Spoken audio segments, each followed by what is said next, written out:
안녕하세요. 가족 이야기 채널을 찾아주신 시청자 여러분. 세상에는 소리도 없고 눈물도 없는 슬픔이 있습니다. 그저 묵묵히 습관처럼 마음속에 담아두어야만 하는 그런 슬픔 말입니다. 시집살이는 때로 누가 옳고 그른가의 문제가 아니라 내 집이라 부를 수 없는 곳에서 숨막히는 하루하루를 견뎌내야 하는 시간이기도 합니다. 저는 그저 참고 견디면 시댁 식구들이 저를 사랑해 줄 거라 믿었습니다.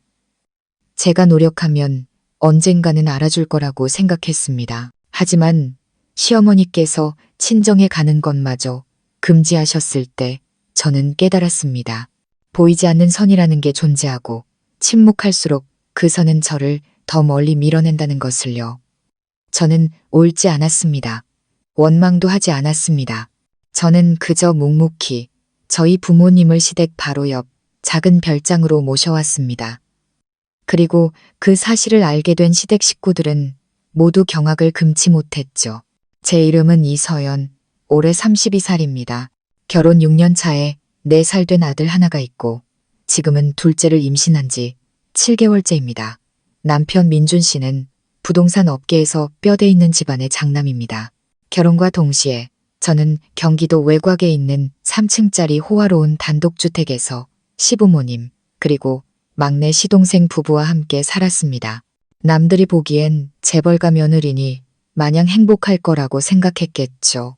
하지만 그 안에서 사는 저만이 이 생활이 얼마나 숨막히고 답답한지 알 수 있었습니다. 시어머니 박 여사님은 엄격하고 보수적이며 가부장적인 분이셨습니다. 집안의 크고 작은 모든 일은 반드시 어머님의 손을 거쳐야 끝이 났죠. 어머님은 시집온 며느리는 이 집 사람이라는 철석 같은 믿음을 갖고 계셨습니다. 한번 시집 오면 오롯이 시댁에만 충실해야 한다고 생각하셨죠. 제가 처음 시집 왔을 때부터 시어머니는 저희 친정을 탐탁지 않아 하셨습니다. 저희 집이 가난해서 격에 맞지 않는다고 늘 생각하셨죠. 평생을 공무원으로 일하다 퇴직하신 저희 부모님은 조용하고 소박한 분들이셨습니다. 하지만 시어머니 눈에는 그저 제가 달고 온 짐처럼 보였을 뿐입니다. 대놓고 말씀하시진 않았지만 그쪽 집안은 이런 호사스러운 생활에 익숙지 않을 테니 굳이 요란하게 대접할 필요 없다. 괜히 며느리만 힘들지. 이제 시집 왔으니 이 집 사람이 된 거야. 친정도 너무 자주 드나들면 보기 안 좋다. 와 같은 뼈 있는 말들로 제 가슴에 비수를 꽂으셨습니다. 하지만 저는 꾹 참았습니다. 다른 시대를 살아오신 어머님의 가치관을 이해하려 노력했죠. 저는 양가의 도리를 다하기 위해 한편으로는 시어머니를 공경하면서도 다른 한편으로는 몰래 시간을 내어 아들을 데리고 친정에 다녀오곤 했습니다. 그러던 어느 일요일 아침 사건이 터지고 말았습니다. 며칠간 아들을 데리고 친정에 다녀올 계획을 세운 날이었죠. 짐까지 다 챙겨두었고 남편의 허락도 받은 상태였는데 시어머니께서 갑자기 저를 조용히 부르셨습니다. 굳은 얼굴과 차가운 목소리로 말씀하셨죠. 세아가, 내가 한마디만 하마. 너는 이 집의 맏며느리고 곧 둘째까지 낳을 몸이다. 그렇게 철없이 친정을 드나들어서는 안 돼. 지금 네가 친정에 가는 거 난 허락 못한다. 저는 제 귀를 의심했습니다. 어머니, 며칠만 다녀오려는 거예요. 부모님께서도 손주를 보고 싶어 하셔서요. 저도 출산이 가까워지니 마음 편히 며칠만 쉬고 오고 싶어서 박 여사님은 제 말을 잘랐습니다.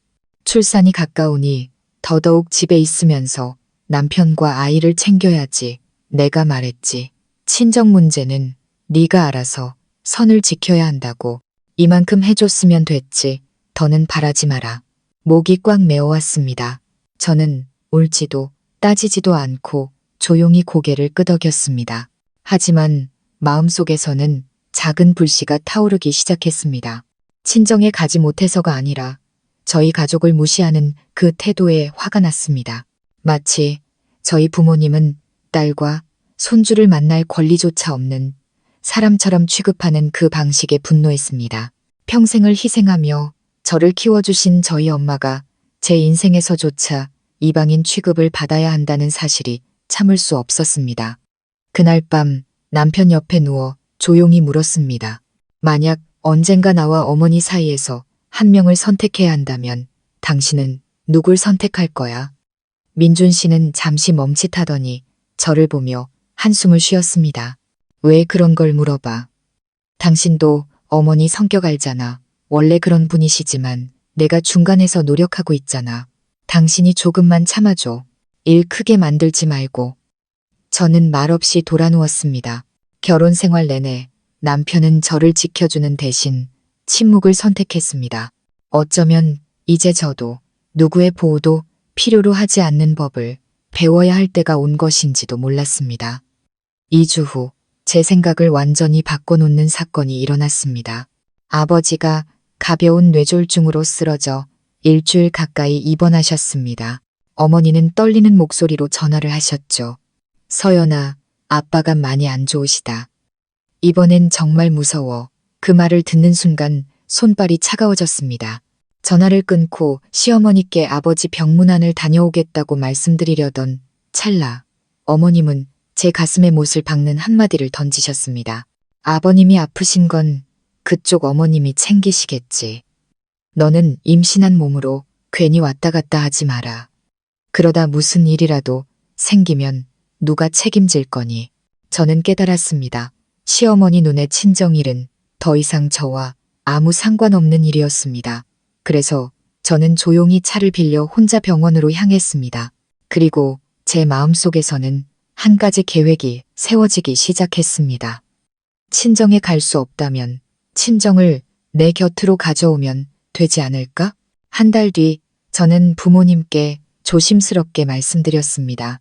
제가 우리 집 바로 옆에 있는 단독주택을 살게요. 부모님, 이리로 이사 오세요. 하지만 시댁 식구들은 어쩌고?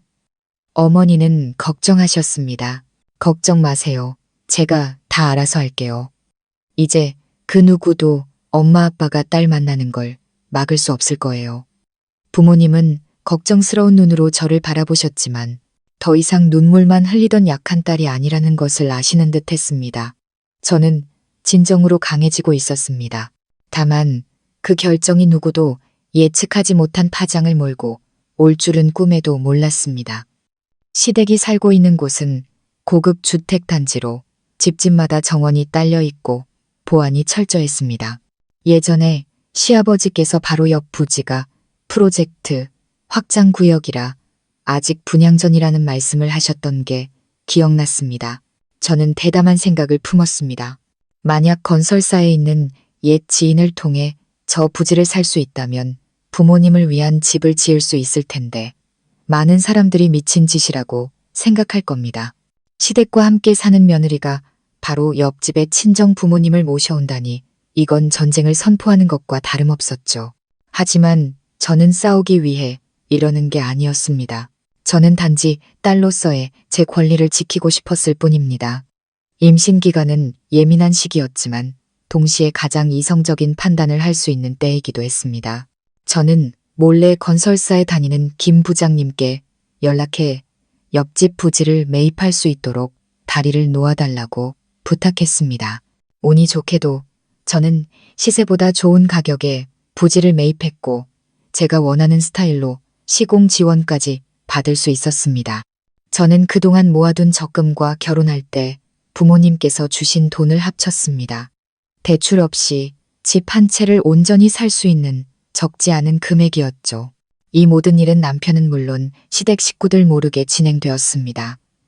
3개월 후 배가 제법 불렀을 무렵 옆집은 조용히 완공되었습니다.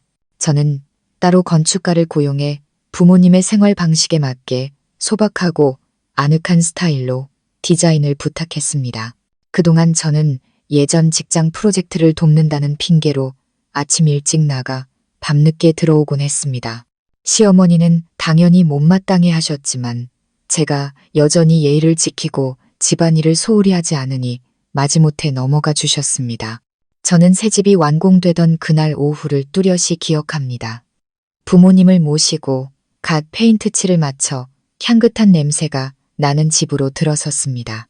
넓은 창으로 들어온 햇살이 아버지가 신문을 읽기 좋아하시는 자리에 놓인 나무 의자를 환하게 비추고 있었습니다. 어머니는 집안을 둘러보며 말을 잇지 못하셨습니다. 서연아, 이걸 정말 네가 엄마 아빠를 위해 한 거니? 저는 고개를 끄덕였습니다. 아버지는 돋보기 안경 너머로 눈물을 글썽이며 웃으셨습니다. 우리 딸이 이렇게 강하고 속이 깊은 아이인 줄 미처 몰랐구나. 저는 아버지의 거친 손을 잡았습니다. 평생 딸을 위해 모든 걸 바치신 손이었습니다. 그리고 어머니의 손을 꼭 잡으며 말했습니다. 이제 부모님 더 이상 외롭게 지내지 않으셔도 돼요. 딸과 손주가 바로 옆에 있을 거예요. 이제 누구도 우리의 천륜을 막을 수 없어요. 엄마. 부모님은 조용히 새 집으로 이사하셨습니다. 요란한 잔치도 문패도 없었습니다. 저는 밤에 작은 트럭을 이용해 가구들을 옮겼습니다. 이 모든 일을 조용히 처리한 것은 두려워서가 아니었습니다. 이 사실이 시어머니 귀에 일찍 들어가면 저를 가만두지 않을 거라는 걸 알았기 때문입니다. 저는 시댁에서 평소와 다름없이 생활하며 출산일을 기다렸습니다. 하지만 틈이 날 때마다 옆집에 들러 부모님과 차를 마시고 저녁을 먹고 아들 녀석이 오늘 무얼 배웠는지 제잘거렸습니다. 주말에는 아이를 데리고 가서 함께 시간을 보냈죠. 그것은 제게 주어진 유일한 숨통이었습니다. 한편 시어머니는 제가 드디어 말을 듣고 친정에 갈 생각을 접었다고 믿고 계셨습니다. 어머님의 그 모진 금지가 저로 하여금 눈앞에 새로운 친정을 만들게 했다는 사실은 꿈에도 모르셨겠죠. 한 번은 어머님이 무심코 말씀하셨습니다. 그래도 내가 한 번 야단치니 저 아이가 정신을 차렸어. 더는 친정 가겠다고 조르지 않잖니.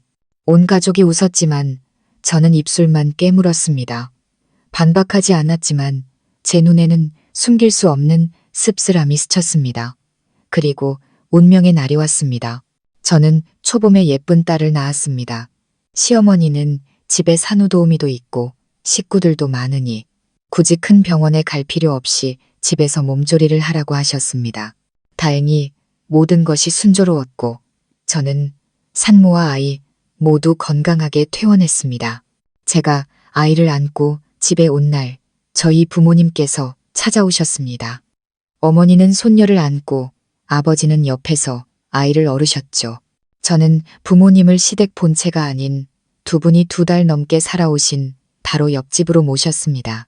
불행히도 바로 그때 시어머니가 가사도우미를 시켜 저희 집에 채소 좀 얻어오라고 하셨습니다.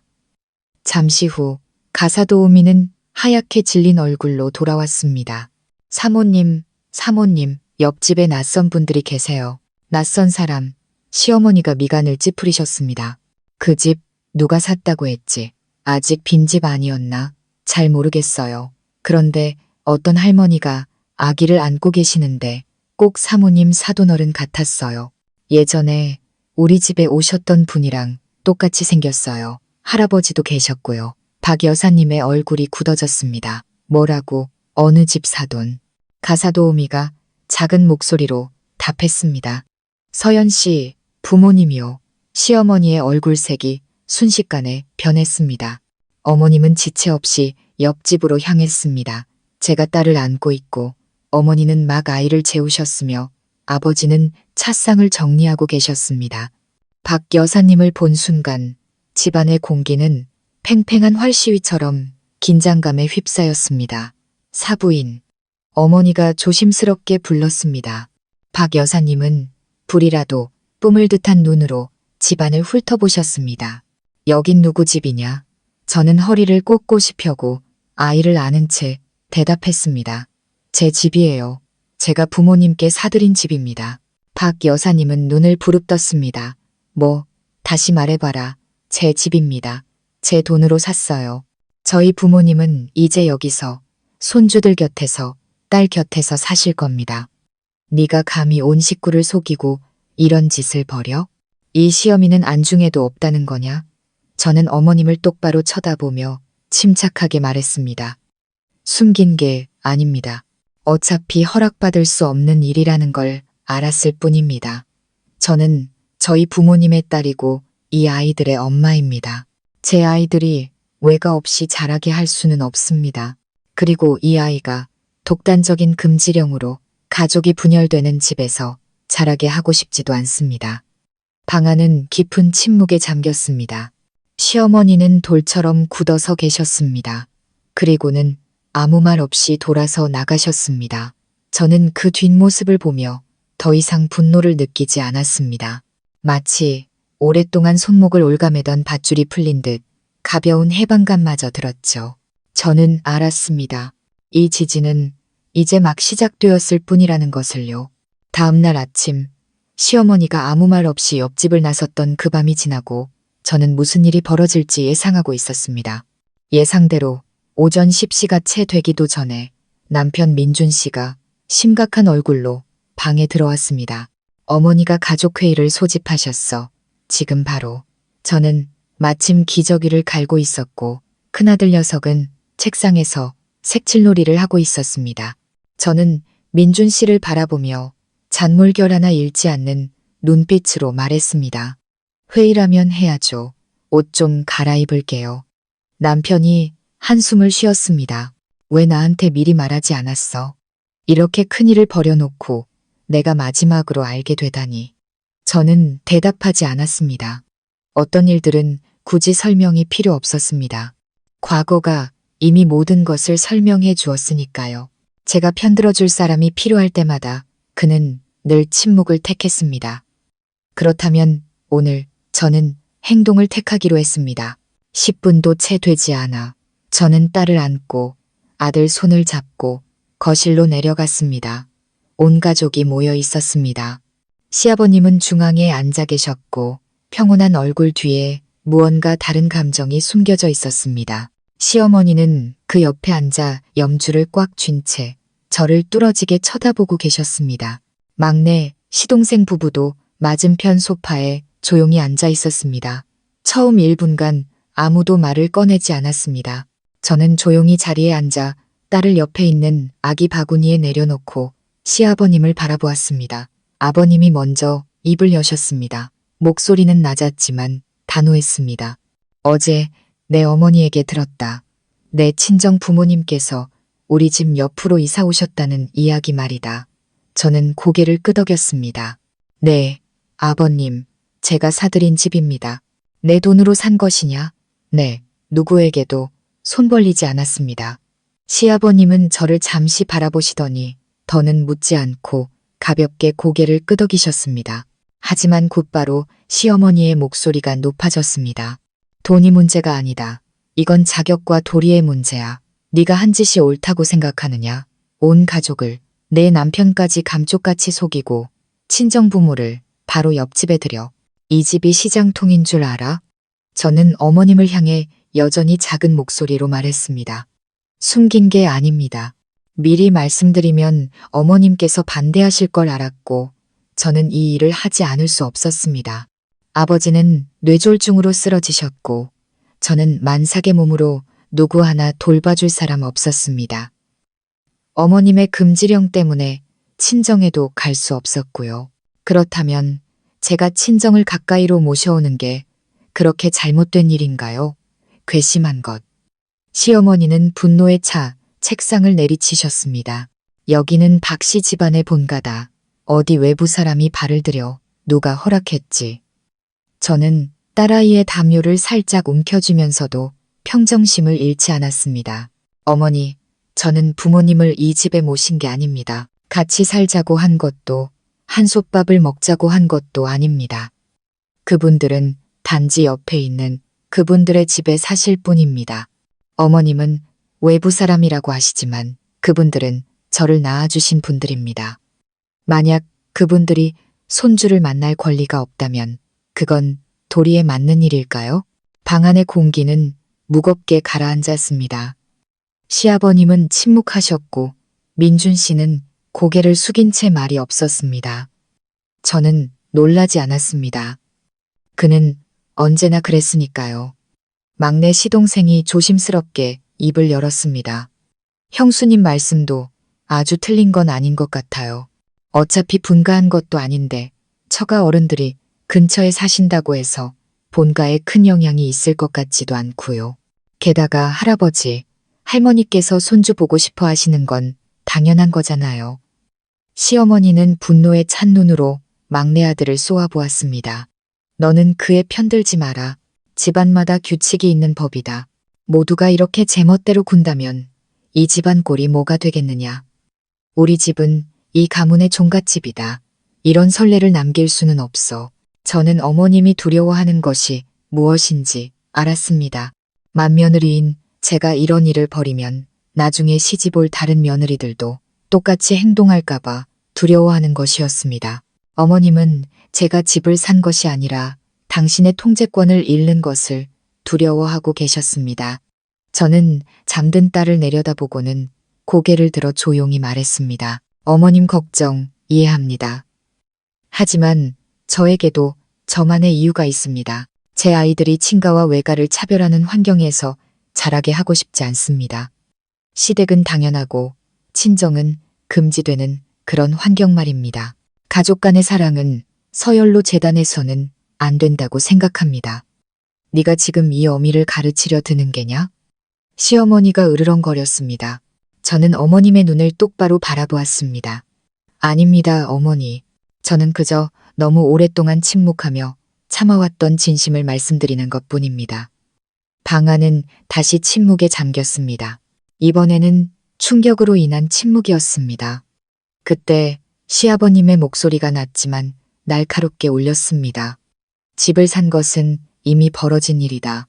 서연이도 제 자식들을 생각해서 한 일이겠지. 갓 출산한 산모에게는 도움이 필요한 법이니 친정 부모님이 가까이 계시는 것도 나쁘지 않다.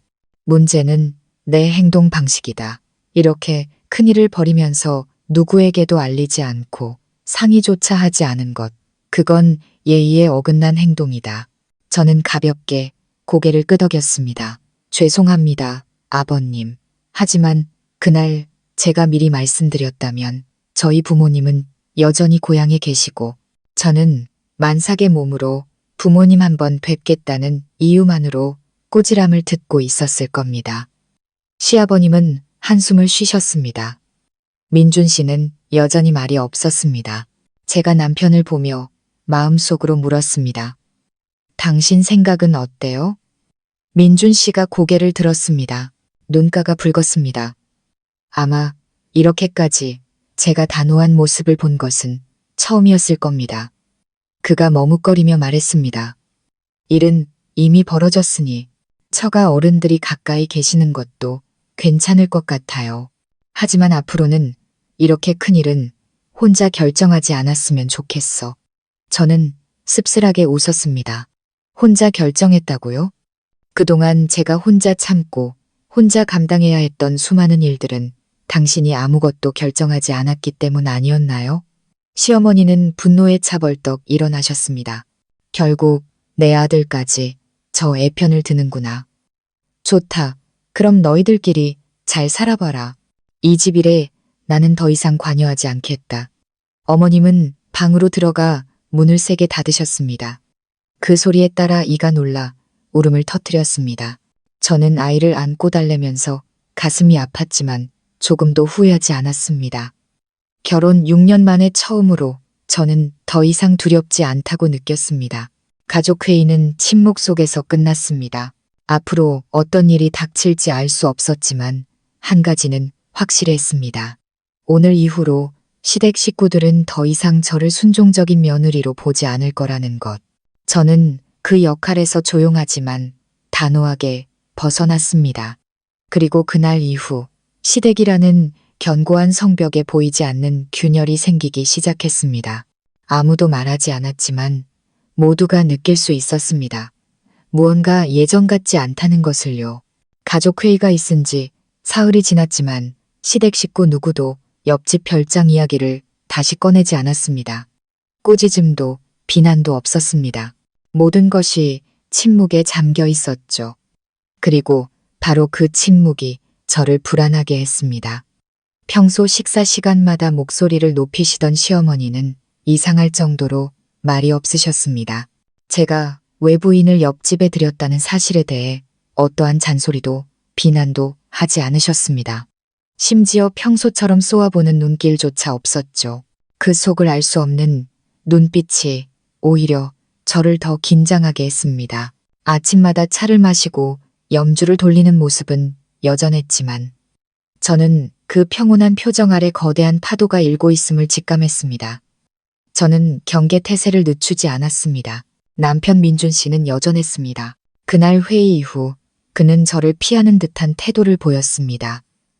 저를 비난하지도 않았지만 그렇다고 제 편을 들어주지도 않았죠. 우리 사이의 대화는 점점 줄어들었습니다. 그를 원망하지는 않았지만 제 마음도 서서히 식어갔습니다. 때때로 아이를 안고 발코니에 나가 저편 별장을 바라보면 어머니가 화초에 물을 주고 아버지가 차를 우리는 모습이 보였습니다. 그럴 때면 마음이 따뜻하고 편안해졌습니다. 그러다 다시 제가 사는 이 집, 남편과 시어머니가 있는 곳을 돌아보면 문득 한기가 느껴졌습니다. 어느 날 정오, 제가 아이에게 젖을 물리고 있는데 거실에서 시어머니가 통화하는 소리가 들렸습니다. 목소리는 작았지만 똑똑히 들렸습니다. 그래, 나도 생각 중이다. 이대로 가만히 있을 수는 없지. 여자가 저렇게 기세등등해서야 어디 가풍이 서겠어. 시간을 좀 더 두고 보자. 제발로 이 집에서 나가게 만들어야지. 저는 숨을 멈췄습니다. 누구와 통화하는지는 알 수 없었지만 그 말들은 차가운 물벼락처럼 제 얼굴에 쏟아졌습니다. 더 이상 의심의 여지가 없었습니다. 그 침묵은 용서가 아니었습니다. 그것은 준비였습니다. 거대한 장기판이 펼쳐졌고 저는 말을 쥔 사람이 아니라 그저 하나의 말에 불과했습니다. 그날 이후 저는 말 한마디, 행동 하나하나에 더욱 신중해졌습니다. 낮에는 아이를 데리고 옆집에 가지 않고 조용한 저녁 시간을 틈타 잠시 들렀습니다. 저는 집안의 작은 변화들에도 주의를 기울이기 시작했습니다. 시어머니는 갑자기 가사도우미에게 다정하게 대하며 따로 방으로 불러 대화하는 횟수가 잦아졌습니다. 시동생의 아내, 즉 동서의 태도도 이상했습니다. 예전에는 저와 수다를 떨곤 했는데 이제는 눈에 띄게 거리를 두었습니다. 아마도 시어머니가 동맹을 모으기 시작한 것 같았습니다. 어느 날 저녁 온 가족이 식사를 하는데 시어머니가 갑자기 입을 열었습니다. 어제 집안 어른이신 작은 고모님께 전화가 왔더라. 어쩌다 우리 집안 옆에 외부 사람이 들어와 사느냐고 걱정하시더구나. 지나가는 사람들이 보면 두 집이 이어진 집인 줄 알겠다고 말이야. 밥상에 정적이 흘렀습니다. 저는 숟가락을 내려놓고 침착하게 말했습니다. 네, 제가 조심하고 있습니다. 저희 집에 피해가 가지 않도록요. 친척 어른들께서 오해하신다면 잘 설명드리면 될 것 같습니다. 시어머니는 저를 흘끗 보며 비웃었습니다. 설명. 내 생각에 누가 믿을 것 같으냐? 남들이 보기에 내 친정 부모가 바로 옆에 사는데 아무런 관여가 없다고 하면 믿겠어. 저는 고개를 들었습니다. 저는 남들의 오해는 두렵지 않습니다. 다만 집안 식구들이 오해하는 것이 두려울 뿐입니다.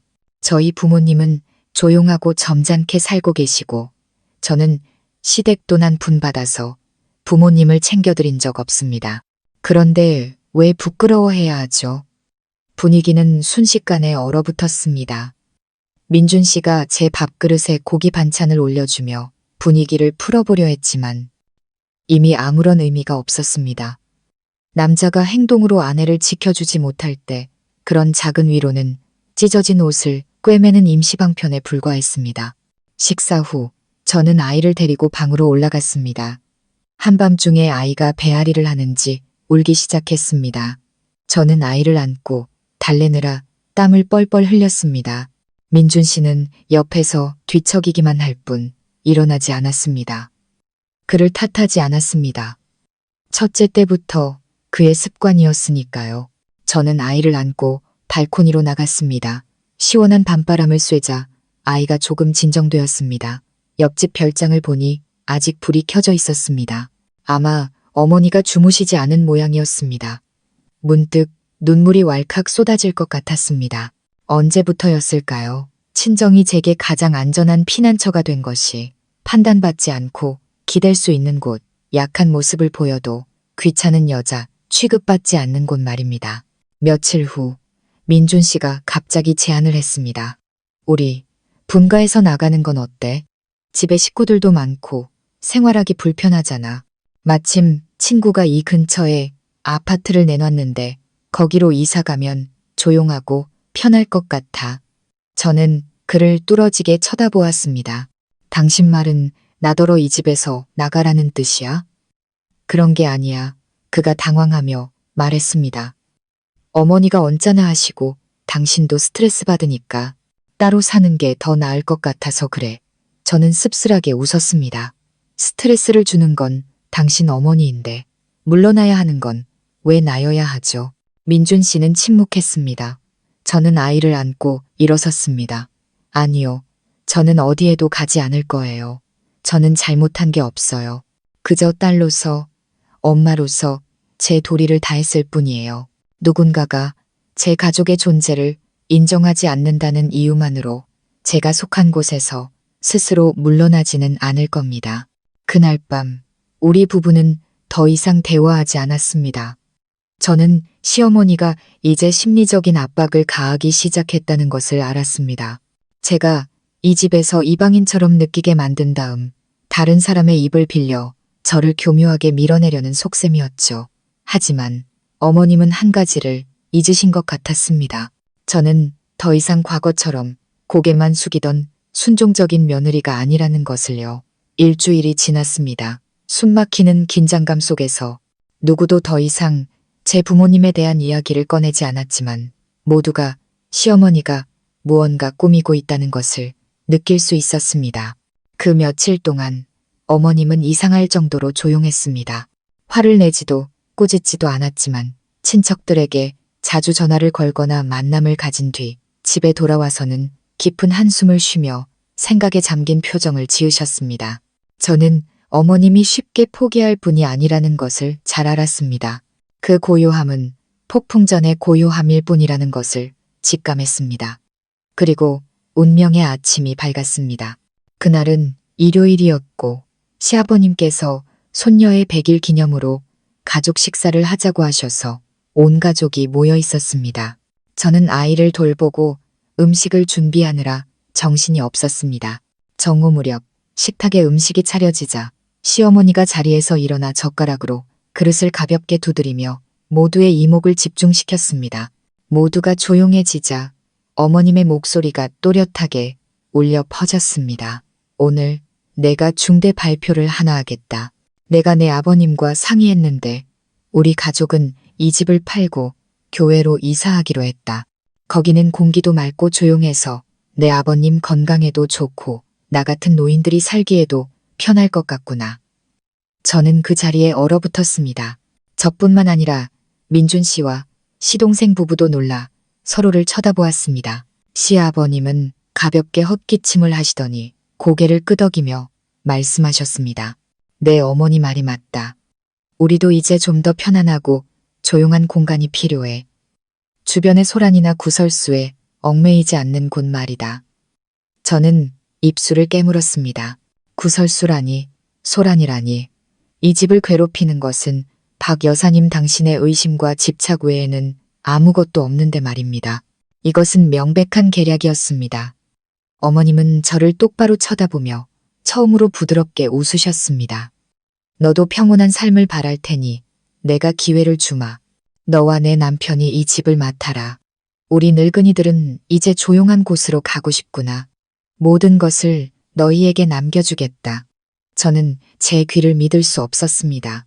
평생을 고집스럽게 살아오신 단 한 번도 굽히는 법이 없으셨던 분이 집을 양보하겠다고 선언하다니.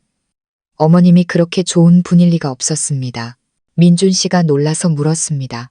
어머니, 진심이세요? 왜 갑자기 집을 팔고 이사를 가세요? 집이란 사람이 사는 곳이지.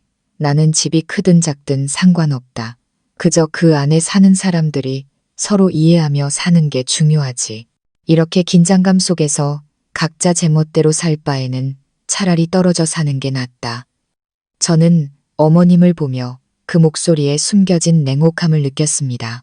어머님은 조용한 삶을 위해 집을 파는 게 아니었습니다. 저를 혼자 남겨두려는 속셈이었습니다. 만약 시댁 식구들이 모두 이사를 가고 저와 민준 씨만 남게 된다면 한때 따뜻했던 이 집은 텅 빈 껍데기가 될 것입니다. 지난 6년간 어머님의 권위와 통제의 그림자가 모든 곳에 드리워진 그런 껍데기 말입니다. 어머님은 이 집을 제게 정신적인 짐으로 만들어 저 스스로 고립되고 버려졌다고 느끼게 한 다음 제 발로 나가게 만들려는 것이었습니다. 하지만 저는 아무 말도 하지 않았습니다. 그저 조용히 아이를 안고 민준 씨를 바라보았습니다. 그는 마음속으로 격렬하게 갈등하는 듯 보였습니다. 아들이었지만 그 역시 어머니의 깊은 계략을 다 이해하지는 못하는 것 같았습니다. 식사 후 저는 아이를 데리고 친정 부모님이 계신 옆집으로 갔습니다. 모든 이야기를 들으신 어머니가 한숨을 쉬셨습니다. 걱정이구나. 내 시어머니 보통 분이 아니야. 이러다 네가 이 집에 살면서 더 힘들어질까봐 무섭다. 아버지는 조용히 듣고만 계셨습니다. 한참 뒤에야 입을 여셨습니다. 서연아, 만약 정 힘들면 이리로 완전히 들어와 살아라. 이 집은 내 집이니까. 저는 고개를 저으며 눈물을 흘렸습니다. 아니요, 아빠. 저 포기하지 않을 거예요. 이 집에서 살기로 한 이상 끝까지 버틸 거예요. 제 아이들에게 엄마가 불의에 굴복하지 않았다는 걸 보여줄 거예요. 떳떳하고 당당하게 살아서 저를 밀어내려 했던 사람들이 스스로 부끄러워지게 만들 거예요. 2주 후 시댁 식구들은 정말로 이사 준비를 시작했습니다. 시어머니는 부동산에 집을 내놓고 이삿짐 센터를 부르고 짐을 정리했습니다. 하지만 저는 어머님이 진심으로 집을 팔 생각이 없다는 것을 알았습니다. 저를 고립시키기 위해 잠시 물러나는 척 연기하고 있을 뿐이었습니다. 그리고 제가 견디지 못하고 스스로 떠나면 그때 다시 돌아와 모든 것을 차지할 계획이었습니다. 어느 날 오후 저는 시어머니가 뒤뜰에 앉아 등기 부등본 같은 서류 뭉치를 들고 계신 것을 보았습니다. 저는 다가가 조용히 물었습니다. 어머니, 제가 도와드릴 일이라도 있을까요? 어머님은 저를 보며 옅은 미소를 지으셨습니다. 자식들에게 재산을 좀 나눠줄까 생각 중이다. 각자 사는 곳은 알아서 책임져야지. 너는 맏며느리니 이 집은 네가 맡아야겠지. 하지만 나중에 내 아들에게는 어른 말씀 잘 듣고 예의 바르게 살라고 가르쳐라. 너무 일찍부터 독립심만 내세우다 버릇없어지지 않도록 말이다. 저는 고개를 끄덕였습니다. 네, 어머니. 아이에게 올바른 것이 무엇인지 잘 가르치겠습니다. 하지만 이것도 가르칠 겁니다. 단지 자기 뜻에 따르지 않는다는 이유만으로 다른 사람을 침묵하게 만들 권리는 누구에게도 없다는 것을요. 박 여사님의 눈빛이 어두워졌습니다. 저는 그 어느 때보다 짙은 적개심을 느꼈습니다. 하지만 저는 물러서지 않았습니다. 저와 시어머니의 전쟁은 아직 끝나지 않았다는 것을 알았습니다. 그저 더 조용하고 끈질기게 정신을 갉아먹는 다른 형태로 바뀌었을 뿐입니다. 제가 이길 수 있을지는 확신할 수 없었지만 이번에는 절대 물러서지 않을 것이라고 다짐했습니다. 첫 이삿짐이 집을 나서는 순간 저는 시어머니가 정말로 떠날 결심을 했다고 믿었습니다. 하지만 동시에 어머님이 그렇게 쉽게 포기할 리 없다는 것도 확신했습니다. 어머님이 평생을 공들여 통제해온 이 집, 이 가족은 쉽게 놓아버릴 수 있는 것이 아니었기 때문입니다. 어머님은 잠시 한 발 물러서는 것뿐이었습니다. 저는 마치 서로의 실수를 기다리는 거대한 장기판 위에 서 있는 기분이었습니다. 하지만 모든 것이 팽팽한 긴장감 속에 있을 때 누구도 예상치 못한 변수가 모든 계획을 뒤엎어버렸습니다. 그날 오후 갑자기 폭우가 쏟아졌습니다. 아이를 막 재우고 나왔는데 복도에서 다급한 발소리가 들렸습니다. 방문이 벌컥 열리며 민준 씨가 하얗게 질린 얼굴로 뛰어들어왔습니다.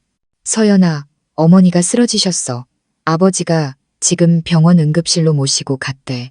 저는 그 자리에 얼어붙었습니다. 더 물어볼 겨를도 없이 저는 아기를 가사도우미에게 맡기고 남편과 함께 차에 몸을 실었습니다. 병원에 도착했을 때 시어머니는 막 응급실로 옮겨지고 계셨습니다. 시아버님은 밖에서 초조하게 서 계셨는데 그 걱정스러운 얼굴은 평소의 위험 있는 모습과는 거리가 멀었습니다. 저는 아버님이 그렇게 당황하시는 모습을 처음 보았습니다.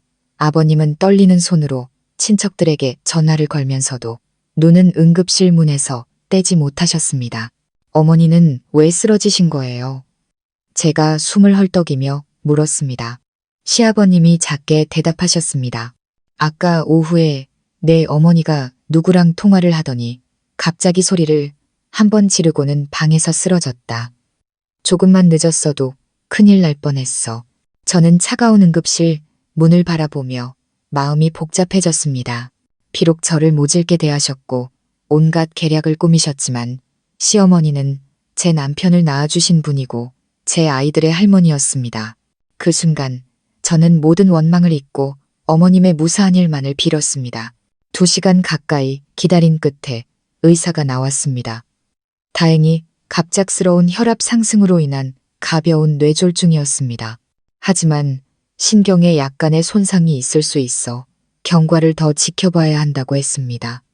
의사는 절대적인 안정을 취하고 감정적인 충격을 피해야 한다고 조언했습니다. 저는 어머님이 병실로 옮겨진 후 안으로 들어갔습니다. 어머님은 멍하니 천장을 바라보며 누워 계셨습니다. 그 모습은 마치 긴 싸움을 끝낸 사람처럼 지쳐 보였습니다. 저를 보시더니 어머님은 아무 말 없이 눈을 감으셨습니다. 저는 옆에 앉아 어머님의 손을 잡았습니다. 손이 얼음장처럼 차가웠습니다. 어머니, 걱정 마시고 푹 쉬세요. 다른 일은 나중에 생각해요. 어머님은 대답 없이 힘겹게 고개를 끄덕이셨습니다. 하지만 저는 알 수 있었습니다. 이번 일로 어머님의 모든 계획은 잠시 멈출 수밖에 없다는 것을요. 그리고 저는 의심하기 시작했습니다. 도대체 어떤 전화를 받았기에 저렇게 충격을 받으신 걸까? 그날 저녁 온 가족이 병원 대기실에 앉아 있을 때 저는 시아버님이 몰래 통화하는 것을 보았습니다. 아버님은 작은 목소리로 말했습니다. 그래, 어떻게 됐나? 그 사람은 약속을 지킨다고 하던가. 아니, 서연이에게는 절대 알리지 마라. 그래, 어머니 상태가 괜찮아지면 그때 다시 얘기하지.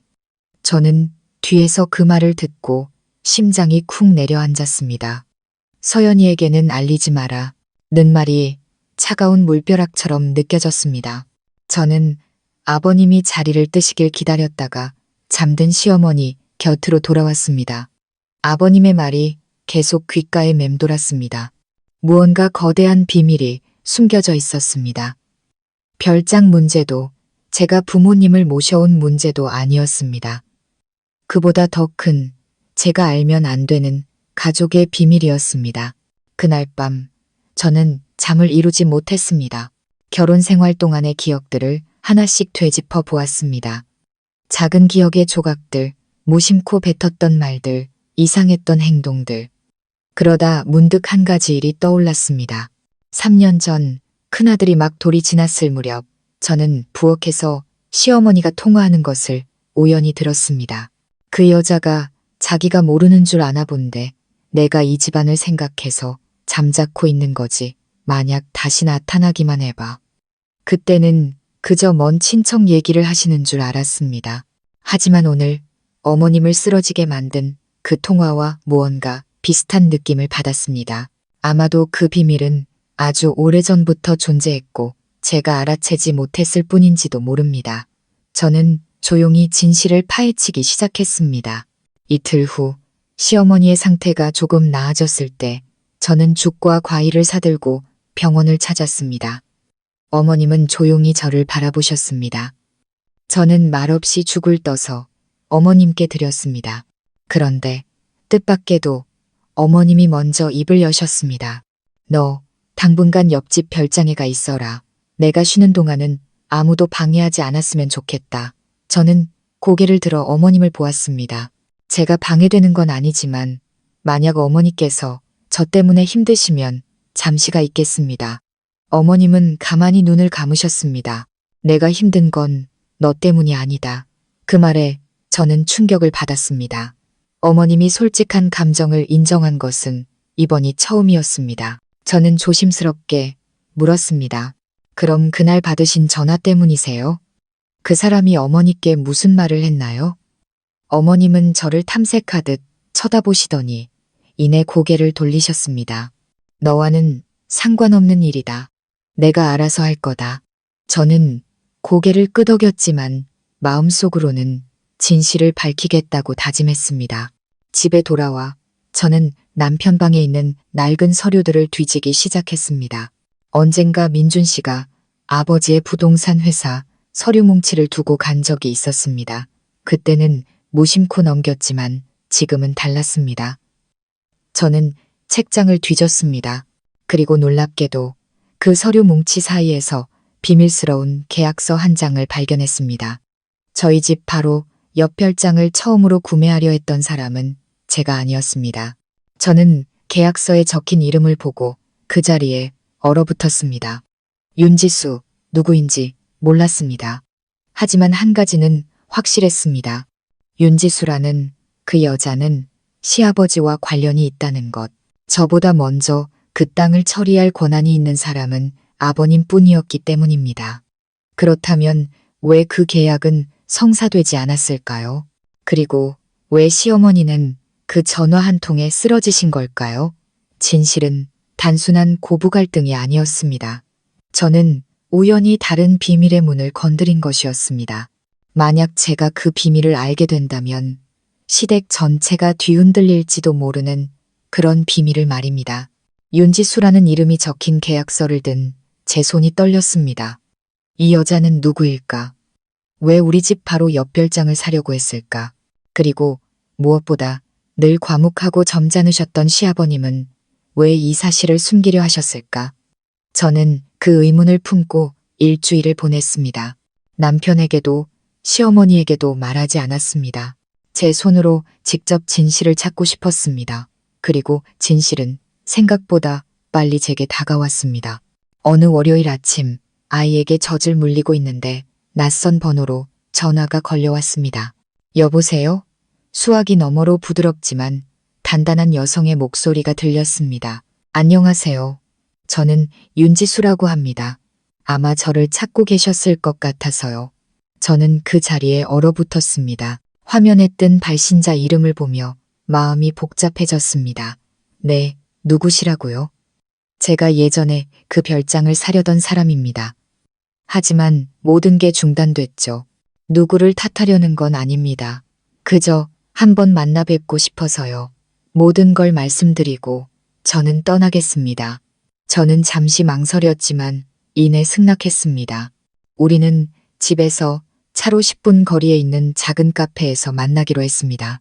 저는 약속 장소에 먼저 도착해 가슴이 터질 듯한 긴장감 속에서 그녀를 기다렸습니다. 잠시 후 그녀가 나타났습니다. 윤지수라는 그 여자는 50대 초반으로 보였고 아담한 체구에 머리를 단정하게 묶고 있었습니다. 평범한 인상이었지만 그 눈빛에는 깊은 세월의 흔적이 담겨 있었습니다. 그녀는 제 맞은편에 앉아 낡은 검은색 가죽 가방을 꼭 쥔 채 입을 열었습니다. 제가 누군지 아시죠? 제가 먼저 물었습니다. 아니요. 박 회장님의 며느님이시죠. 그분 아드님의 아내. 그 이름을 듣는 순간 가슴이 철렁했습니다. 시아버님은 늘 엄격하고 과묵하셨습니다. 화를 내거나 평정심을 잃는 모습을 본 적이 없었습니다. 하지만 저는 직감했습니다. 아버님과 이 여자 사이에는 깊은 인연이 있다는 것을요. 윤지수 씨는 물을 한 모금 마시고는 말을 이었습니다. 저와 박 회장님은 30년 전에 사랑했던 사이입니다. 저는 할 말을 잃었습니다. 우리는 대학 시절부터 사랑했지만 그분은 다른 여자와 결혼했습니다. 지금의 사모님이죠. 원망하지는 않습니다. 그때 저는 가난했고 그분은 가문과 격이 맞는 사람과 결혼해야 한다는 압박을 받으셨으니까요. 하지만 저는 서울에 남아 평생 결혼하지 않았습니다. 저는 충격에 휩싸였습니다. 결혼을 안 하셨다고요? 그녀는 씁쓸하게 웃으며 고개를 저었습니다. 딸이 하나 있지만 남편은 없습니다.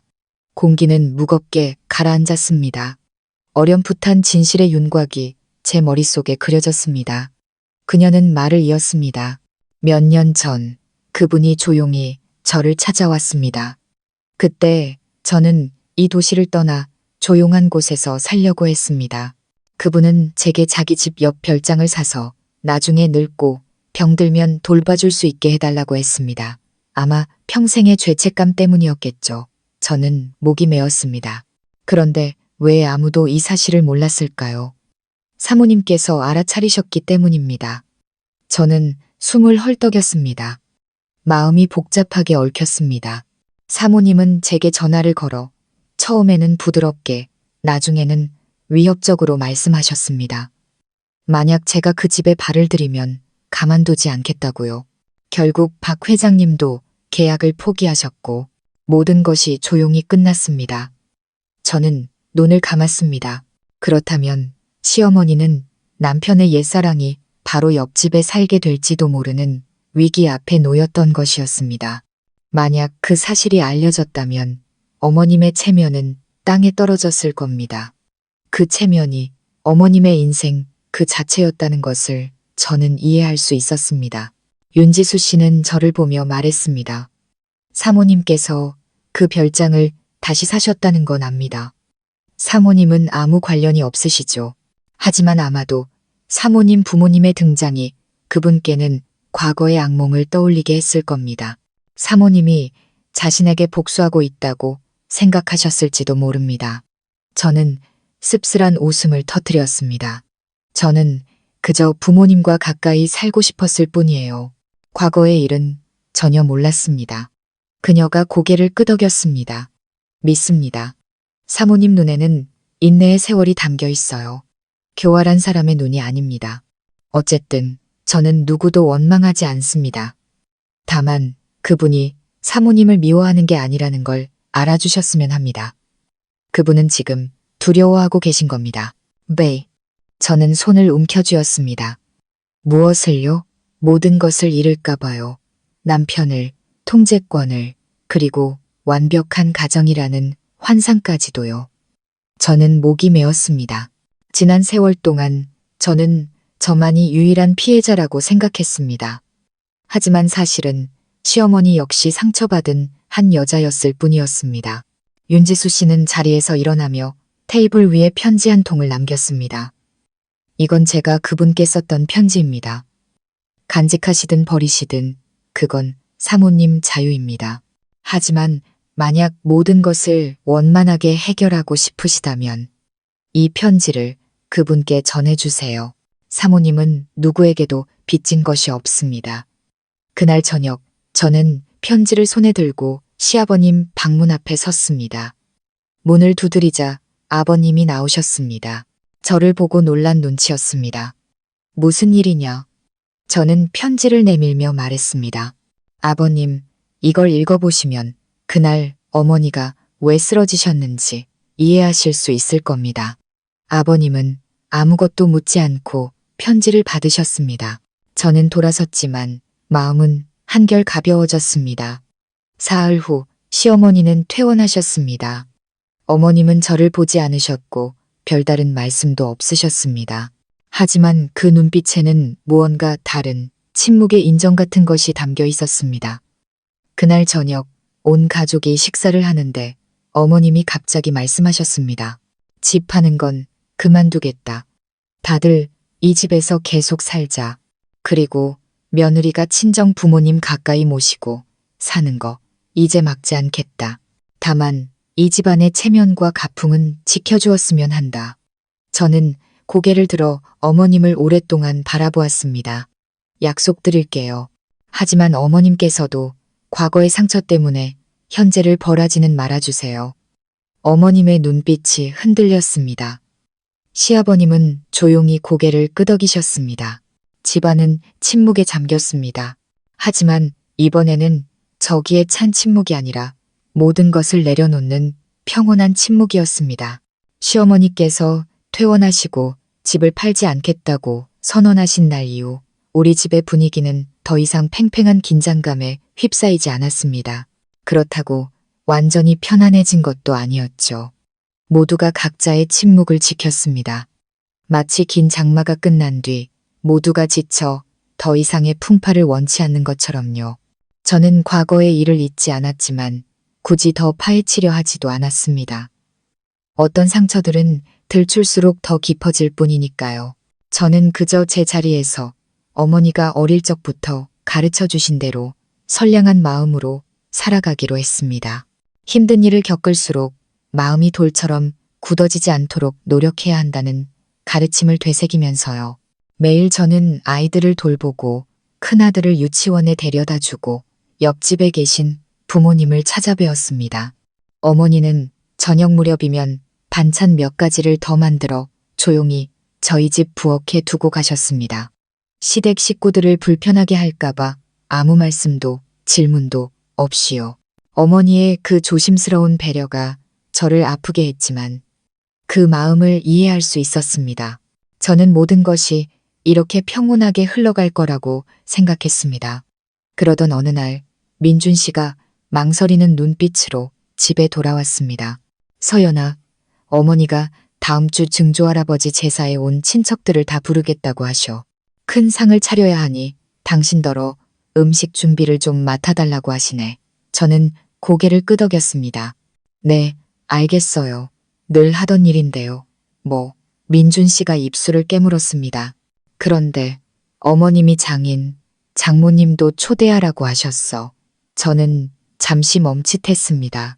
제가 잘못 들었나 싶었습니다. 어머니가요. 저희 부모님을요. 응. 어머니가 직접 말씀하셨어. 이왕 사돈을 맺었으니 조상님 제사에도 참석해서 예를 표하는 게 도리 아니겠냐고. 당신이 놀랄 줄 알았어. 놀라다니요. 이건 경악에 가까웠습니다. 친정에 가는 것조차 금지하고 저희 부모님을 가문이 맞지 않는다며 무시했던 시어머니가 이제는 조상님 제사에 초대하시겠다니 무언가 정말로 변하고 있었습니다. 저는 부모님께 이 소식을 전했습니다. 어머니는 저보다 더 놀라셨습니다. 내가 가도 괜찮을까? 괜히 어색하기만 할 텐데. 평생 한 상에 앉아본 적도 없는데 시댁 제사에 참여하다니. 그래도 정식으로 초대하신 거잖아요. 어머니, 아버지가 안 가시면 오히려 저만 불효녀가 될 거예요. 어머니는 침묵하셨고 아버지는 고개를 끄덕이셨습니다. 가야지. 어른이 먼저 마음을 열었는데 젊은 우리가 피할 수는 없지. 내 시어머니가 첫걸음을 떼지 못하면 우리 딸이 평생 혼자 걸어가야 할 게 아니냐. 저는 목이 메었습니다. 아버지는 말이 없으셨지만 한마디 한마디가 깊은 울림을 주셨습니다. 제삿날 저는 새벽부터 일어났습니다. 가사도우미와 동서 그리고 저까지 세 여자가 새벽 5시부터 부엌에서 분주하게 움직였습니다. 시어머니도 일찍 부엌에 내려오셨지만 평소와는 달랐습니다. 나물 하나하나를 감시하지도 제가 양념하는 방식을 타박하지도 않으셨습니다. 그저 잠시 지켜보시다가 조용히 찬물을 따르실 뿐이었습니다.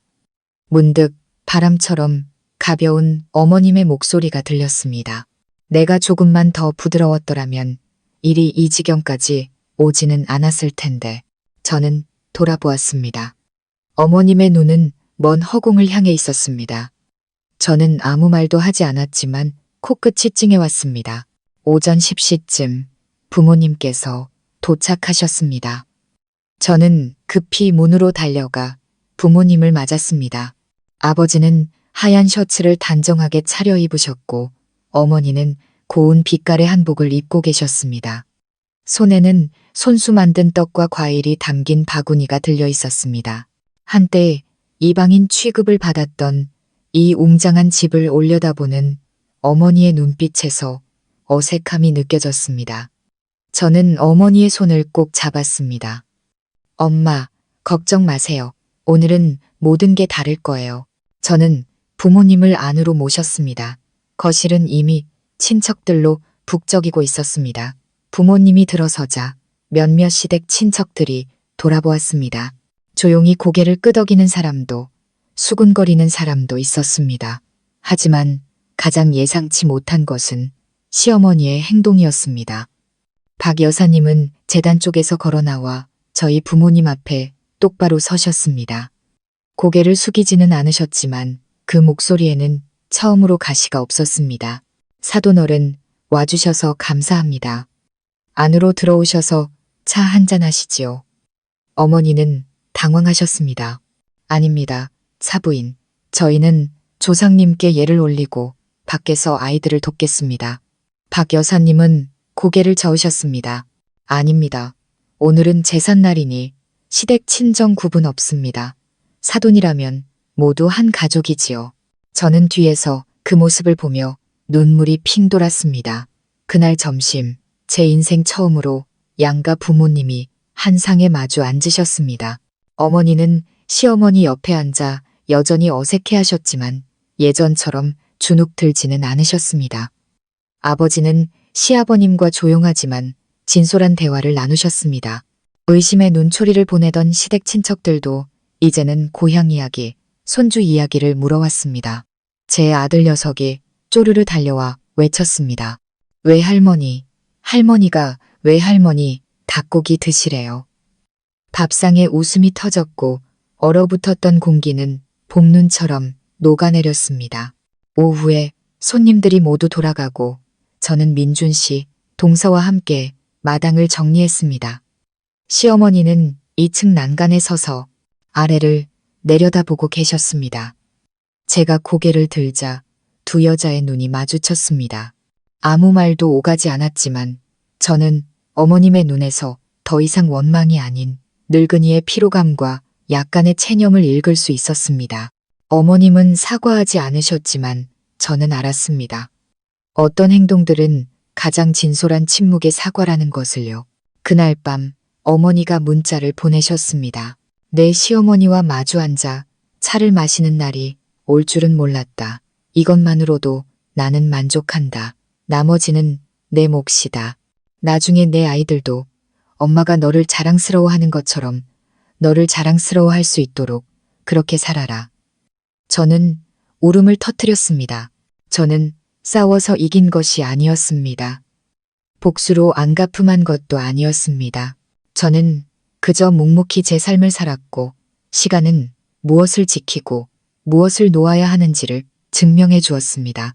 그리고 그날의 제사는 시댁과 친정이라는 두 세계가 처음으로 하나가 된 순간이었습니다. 여전히 아물지 않은 상처는 있었지만 진심이 있다면 모든 것은 결국 가물게 된다는 것을 알기에 충분했습니다. 감동적인 제사가 끝난 후 우리 가족은 평온하고 부드러운 새로운 단계로 접어든 듯 했습니다. 시어머니는 더 이상 저를 감시하지 않으셨고 제가 옆집에 계신 부모님을 뵙는 것을 막지도 않으셨습니다. 매일 아침 어머님은 꽃나무 아래서 차를 마시며 날카로운 눈빛 대신 깊은 생각에 잠기곤 하셨습니다. 저 역시 결혼 후 처음으로 제가 사는 집에서 편안하게 숨을 쉴 수 있었습니다. 하지만 저는 이 평온함이 잠시뿐이라는 것을 알았습니다. 시댁처럼 재산이 많은 집안의 갈등은 보통 부엌이 아니라 더 조용하고 날카로운 것, 즉 권리와 재산에서 비롯되기 때문입니다. 그리고 제가 두려워하던 일이 현실이 되었습니다. 어느 날 오후 시아버님은 모든 자식들을 거실로 부르셨습니다. 아버님은 늘 앉으시던 커다란 원목 테이블 중앙에 앉으셨습니다. 오른쪽에는 시어머니가, 왼쪽에는 남편 민준 씨가 앉았습니다. 저도 남편 곁에 앉아 작은 딸을 안고 있었습니다. 시동생 부부도 참석했고 분위기는 평소와 다르게 무거웠습니다. 아버님은 서랍에서 깔끔하게 정리된 서류 뭉치를 꺼내시며 차분한 목소리로 말씀하셨습니다. 나도 이제 나이가 들었고 최근 내 어머니 건강도 예전 같지 않아서 오늘 재산 문제를 명확히 해두려고 한다. 나중에 분쟁이 없도록 말이다. 아무도 말없이 고개를 끄덕였습니다. 이건 내가 작성한 유언장이다. 공증도 받았고 증인도 있다. 하지만 이걸 읽기 전에 모두가 한 가지 기억해줬으면 한다. 재산은 있다가도 없는 것이지만 가족은 핏줄이다. 재산은 잃어도 다시 벌 수 있지만 정을 잃으면 회복하기 어렵다. 아버님은 서류를 펼쳐 붉은 도장이 찍힌 종이를 꺼내셨습니다. 시어머니는 마치 폭풍을 대비하는 사람처럼 몸을 살짝 돌려 얼굴을 굳히셨습니다. 저는 아이를 안고 가슴을 졸였습니다. 재산을 얼마나 받는지는 중요하지 않았습니다. 다만 돈 때문에 사람의 마음이 갈라지는 것이 두려웠을 뿐입니다. 시아버님이 읽기 시작하셨습니다. 현재 우리가 살고 있는 이 집은 장남인 민준이와 며느리 서연이 부부에게 물려준다. 장남으로서 조상님을 모실 책임이 있기 때문이다. 거실의 미세한 술렁임이 일었습니다. 시동생은 아내를 힐끗 쳐다보았고 동서는 입술을 꽉 깨물었습니다. 아버님이 계속 읽으셨습니다. 우리가 이사 가려 했던 청담동의 빌라는 막내 부부에게 준다. 그리고 사업 자금으로 쓰도록 은행에 예치된 3억 원을 함께 물려준다. 고향에 있는 선사는 자식들에게 똑같이 나누어 주되 관리에 대한 결정권은 현재 농사를 짓고 계신 큰아버님께 있다. 아버님은 고개를 들어 모두를 바라보셨습니다. 혹시 이에 있는 사람 있나? 거실은 쥐 죽은 듯 조용했습니다. 그때 동서의 목소리가 날카롭게 울렸습니다. 아버님, 저희가 욕심내는 건 아니지만 이 집이 가장 큰 재산이잖아요. 왜 오빠네는 이 집을 다 받고 저희는 빌라와 3억 원 뿐인가요? 민준 씨가 말했습니다. 재수 씨, 나는 아무것도 요구한 적 없어. 아버님께서 나누어 주시는 대로 따를 뿐이야. 이 집에서 부모님을 모시는 건 내 책임이고 만약 불공평하다고 생각하면 솔직하게 말해봐. 동서는 저를 쏘아보며 말했습니다. 그냥 오빠네가 너무 많이 받는 것 같아요. 형님은 우리 집안 사람도 아닌데 이제 이 큰 집의 주인이 되는 거잖아요. 나중에 태어날 아이들은 그럼 왜가 성을 따르나요? 저는 고개를 들었습니다. 동서 말이 맞아요. 제 아이들은 시댁성을 따르겠죠. 하지만 동서가 외가가 이 집을 차지할까봐 걱정이라면 그동안 이 집안이 외가를 어떻게 대했는지 돌아보세요. 아마 누구도 이 집을 차지하려고 오래 머물고 싶지 않을걸요. 분위기는 팽팽한 긴장감에 휩싸였습니다. 시어머니가 언성을 높이셨습니다. 서연아, 말 조심하거라. 저는 처음으로 피하지 않고 어머님을 똑바로 쳐다보았습니다. 어머님, 제가 무례했다면 죄송합니다. 하지만 저는 지난 6년간 이 집에서 살며 아이 둘을 낳고 남편을 내조하고 조상님을 모셨습니다. 만약 제가 이 집을 지킬 자격이 없다면 누가 자격이 있는 건가요? 시아버님이 책상을 내리치셨습니다. 그만들 해라. 서연이는 아무것도 요구하지 않았다. 이건 모두 내가 결정한 것이다. 불공평하다고 느끼는 사람은 남을 탓하기 전에 스스로가 얼마나 이 집안에 기여했는지 돌아보거라. 동서는 입술을 깨문 채 더 이상 말을 잇지 못했습니다. 민준 씨가 제 손을 가볍게 쥐었습니다. 저는 그가 이해하고 있다는 것을 알았습니다. 저는 재산이 아니라 제가 쏟은 노력에 걸맞은 명예가 필요했습니다. 그날 밤 시어머니가 저를 방으로 부르셨습니다. 어머님의 얼굴은 여전히 차가웠지만 눈빛에는 질투가 아닌 무력감이 서려 있었습니다. 너 참 대단하구나. 서연아, 집을 지켰을 뿐만 아니라 내 남편과 시아버지까지 내 편으로 만들었으니 저는 긍정도 부정도 하지 않고 자리에 앉았습니다. 어머님이 천천히 말을 이으셨습니다. 하지만 너는 생각해 본 적 있느냐? 이 집이 그냥 집이 아니라는 것을. 이건 내 명예요. 내가 평생을 지켜온 자존심이다. 이제 이걸 너에게 넘겨주려니 마치 나를 아프게 했던 사람에게 내 심장을 내어주는 기분이구나. 저는 목이 메었습니다. 저는 단 한 번도 이 집을 뺏으려 한 적이 없습니다. 그저 존중받고 싶었을 뿐입니다. 지난 세월 동안 저는 단 한 번도 어머님 말씀을 거역한 적이 없는데도 어머님은 저를 눈의 가시처럼 여기셨습니다. 친정에 가는 것을 막으셨을 때도, 불효자라고 꾸짖으셨을 때도 저는 침묵했습니다. 하지만 어느 순간 무시당하면서까지 참고 있을 수만은 없었습니다. 어머님의 눈가가 붉어졌습니다. 어머님은 고개를 돌리셨습니다. 내 말이 맞다. 내가 너무 고집을 부렸지. 하지만 나는 두려웠다. 내가 힘을 얻을수록 내가 이 집에서 설 자리를 잃을까봐 저는 어머님 앞에 다가가 조용히 무릎을 꿇었습니다. 어머니, 저는 이 집의 주인이 되고 싶은 게 아닙니다. 그저 며느리가 되고 싶을 뿐입니다. 만약 어머니께서 손주들을 사랑하신다면 아이들이 친가와 외가 모두의 사랑을 받으며 화목한 가정에서 자라게 해주세요. 어머니라는 이름으로 아이들을 더 이상 어색한 분위기 속에서 살게 하지 말아주세요.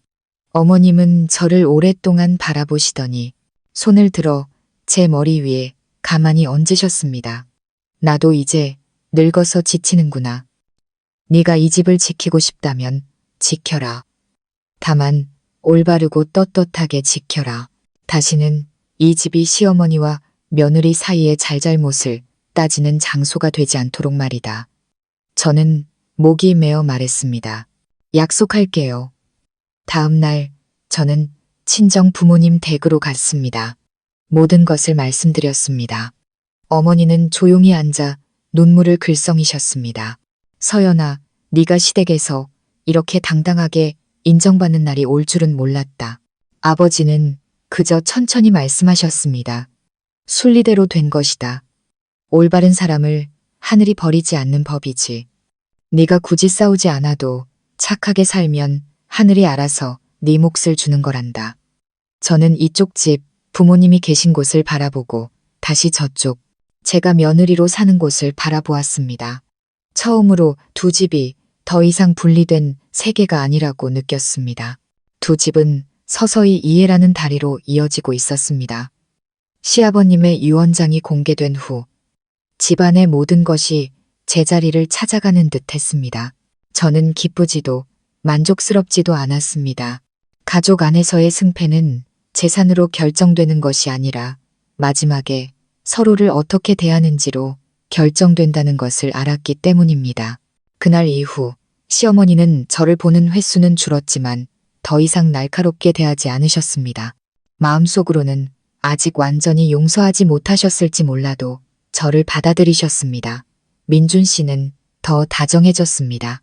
그는 종종 저를 안고 속삭였습니다. 당신이 해냈어. 내가 상상도 못했던 일을. 어머니가 스스로를 돌아보게 만들었잖아. 저는 옅게 웃었지만 마음 한구석에는 낯선 예감이 들었습니다. 마치 이례적인 평온함 뒤에 또 다른 시련이 조용히 다가오고 있는 것처럼요. 그리고 그것은 예고 없이 찾아왔습니다. 그날 아침 저는 평소처럼 큰아들을 유치원에 데려다 주었습니다. 아이는 활짝 웃으며 제게 손을 흔들었습니다. 엄마, 이따가 일찍 데리러 와야 해. 저는 웃었습니다. 그럼 오늘 엄마가 네가 제일 좋아하는 된장찌개 끓여 놓을게. 아이는 까르르 웃으며 교실로 달려들어갔습니다. 하지만 오전 10시쯤 제가 아기를 안고 있는데 유치원 선생님에게서 전화가 걸려왔습니다. 어머니, 지금 바로 유치원으로 와주셔야겠어요. 아이가 계단에서 굴러서 코피를 너무 많이 흘려요. 저는 그 자리에 얼어붙었습니다. 심장이 멎는 것 같았습니다. 저는 딸아이를 저희 어머니께 급히 맡기고 미친 듯이 유치원으로 달려갔습니다. 눈앞에 펼쳐진 광경에 저는 거의 주저앉을 뻔했습니다. 아들은 의자에 축 늘어져 누워 있었고 얼굴은 창백했으며 옷에는 피가 묻어 있었습니다. 선생님은 울먹이며 말했습니다. 아이가 너무 빨리 뛰다가 발을 헛디뎌서 난간에 얼굴을 부딪혔어요. 구급차는 불렀으니 어머니도 같이 가셔야 해요. 저는 아이를 안고 떨리는 목소리로 말했습니다. 아들, 엄마 왔어. 엄마 여기 있어. 무서워하지 마. 잠들면 안 돼. 아이는 눈을 뜨지 못했습니다. 저는 아이를 안고 병원으로 가는 내내 손을 멈추지 않고 떨었습니다. 유치원에서 병원까지 가는 길, 구급차 사이렌, 소리가 마치 칼날처럼 제 심장을 파고들었습니다. 저는 스스로 강하다고 생각했지만 그 순간 저는 길 잃은 어린아이에 불과했습니다. 민준 씨도 곧이어 하얗게 질린 얼굴로 도착했습니다. 우리 부부는 응급실 밖에서 기다렸고 1분 1초가 영원처럼 느껴졌습니다. 1시간쯤 지났을까 의사가 나왔습니다. 코 부분에 외상이 있고 가벼운 뇌진탕 증세가 있지만 다행히 두개골 골절은 없습니다. 며칠간 경과를 지켜봐야 합니다. 저는 어린아이처럼 울음을 터뜨렸습니다. 민준 씨가 저를 안아주었고 제 어깨는 걷잡을 수 없이 떨렸습니다. 저는 처음으로 깨달았습니다. 제가 아무리 강한 척해도 아이에게 무슨 일이 생기면 저 역시 무력한 엄마일 뿐이라는 것을요. 그날 밤 저는 아들의 병상을 지켰습니다. 시어머니가 전화를 걸어 짧게 안부를 물으셨습니다. 저는 퉁명스럽게 대답하고 전화를 끊었습니다. 누구의 위로도 듣고 싶지 않았습니다. 그저 아이가 깨어나기만을 바랐습니다. 자정이 다 되어갈 무렵 아들이 눈을 떴습니다. 저는 목이 메어 말했습니다. 아들, 엄마 여기 있어. 아이가 힘없는 목소리로 말했습니다. 엄마, 오늘 누가 나 안아줬어? 엄마가 안아줬어? 할머니도 봤어. 할머니가 울고 있었어. 저는 깜짝 놀랐지만 아이가 꿈을 꿨다고 생각하고 그저 다독였습니다. 응, 꿈 꿨나 보다. 더 자렴, 아가. 하지만 다음날 아침 제가 병상 옆에 앉아 있는데 병실 문이 열렸습니다. 저는 깜짝 놀랐습니다. 시어머니였습니다. 어머님은 차분한 색의 옷을 입고 과일 바구니를 들고 들어오셨습니다. 어머님은 바구니를 내려놓고 아들 곁에 앉으셨습니다. 그리고 조용히 아이의 머리를 쓰다듬으셨습니다. 그 눈빛은 고요했습니다. 할미 왔다. 우리 강아지 보러 왔어. 저는 입을 떼지 못하고 가만히 앉아 있었습니다. 눈물이 쏟아질 것 같았지만 꾹 참았습니다. 어머님은 저를 보지 않고 나지막이 말씀하셨습니다. 어제 네가 다쳤다는 소식을 듣고 속이 까맣게 타들어가는 것 같았다. 이상하게도 그냥 하늘에 빌었어. 우리 손주만 무사하게 해달라고. 다른 건 아무래도 좋다고 아들이 작은 목소리로 말했습니다. 할머니, 저 넘어져서 많이 아팠어요. 알아. 할미가 다 알아. 미안하다. 내가 내 엄마를 미워했어도 단 한 번도 너를 미워한 적은 없었다. 저는 어머님이 제 눈물을 보지 못하도록 고개를 돌렸습니다. 잠시 후 어머님이 저를 향해 담담하게 말씀하셨습니다. 서연아, 오늘 하루만 내가 여기서 아이를 봐도 되겠니? 저는 목이 메었습니다. 네, 어머니, 계셔주시면 저야 감사하죠. 그날 밤 저와 시어머니는 함께 아들을 돌봤습니다. 어머님은 수건을 갈고 따뜻한 물로 이마를 닦아주고 사과를 얇게 깎아 아이가 죽을 먹도록 달래셨습니다. 저는 그 모습을 보며 어머님이 더 이상 엄격한 시어머니가 아니라 손주 걱정에 눈물 짓는 평범한 할머니라는 것을 처음으로 느꼈습니다.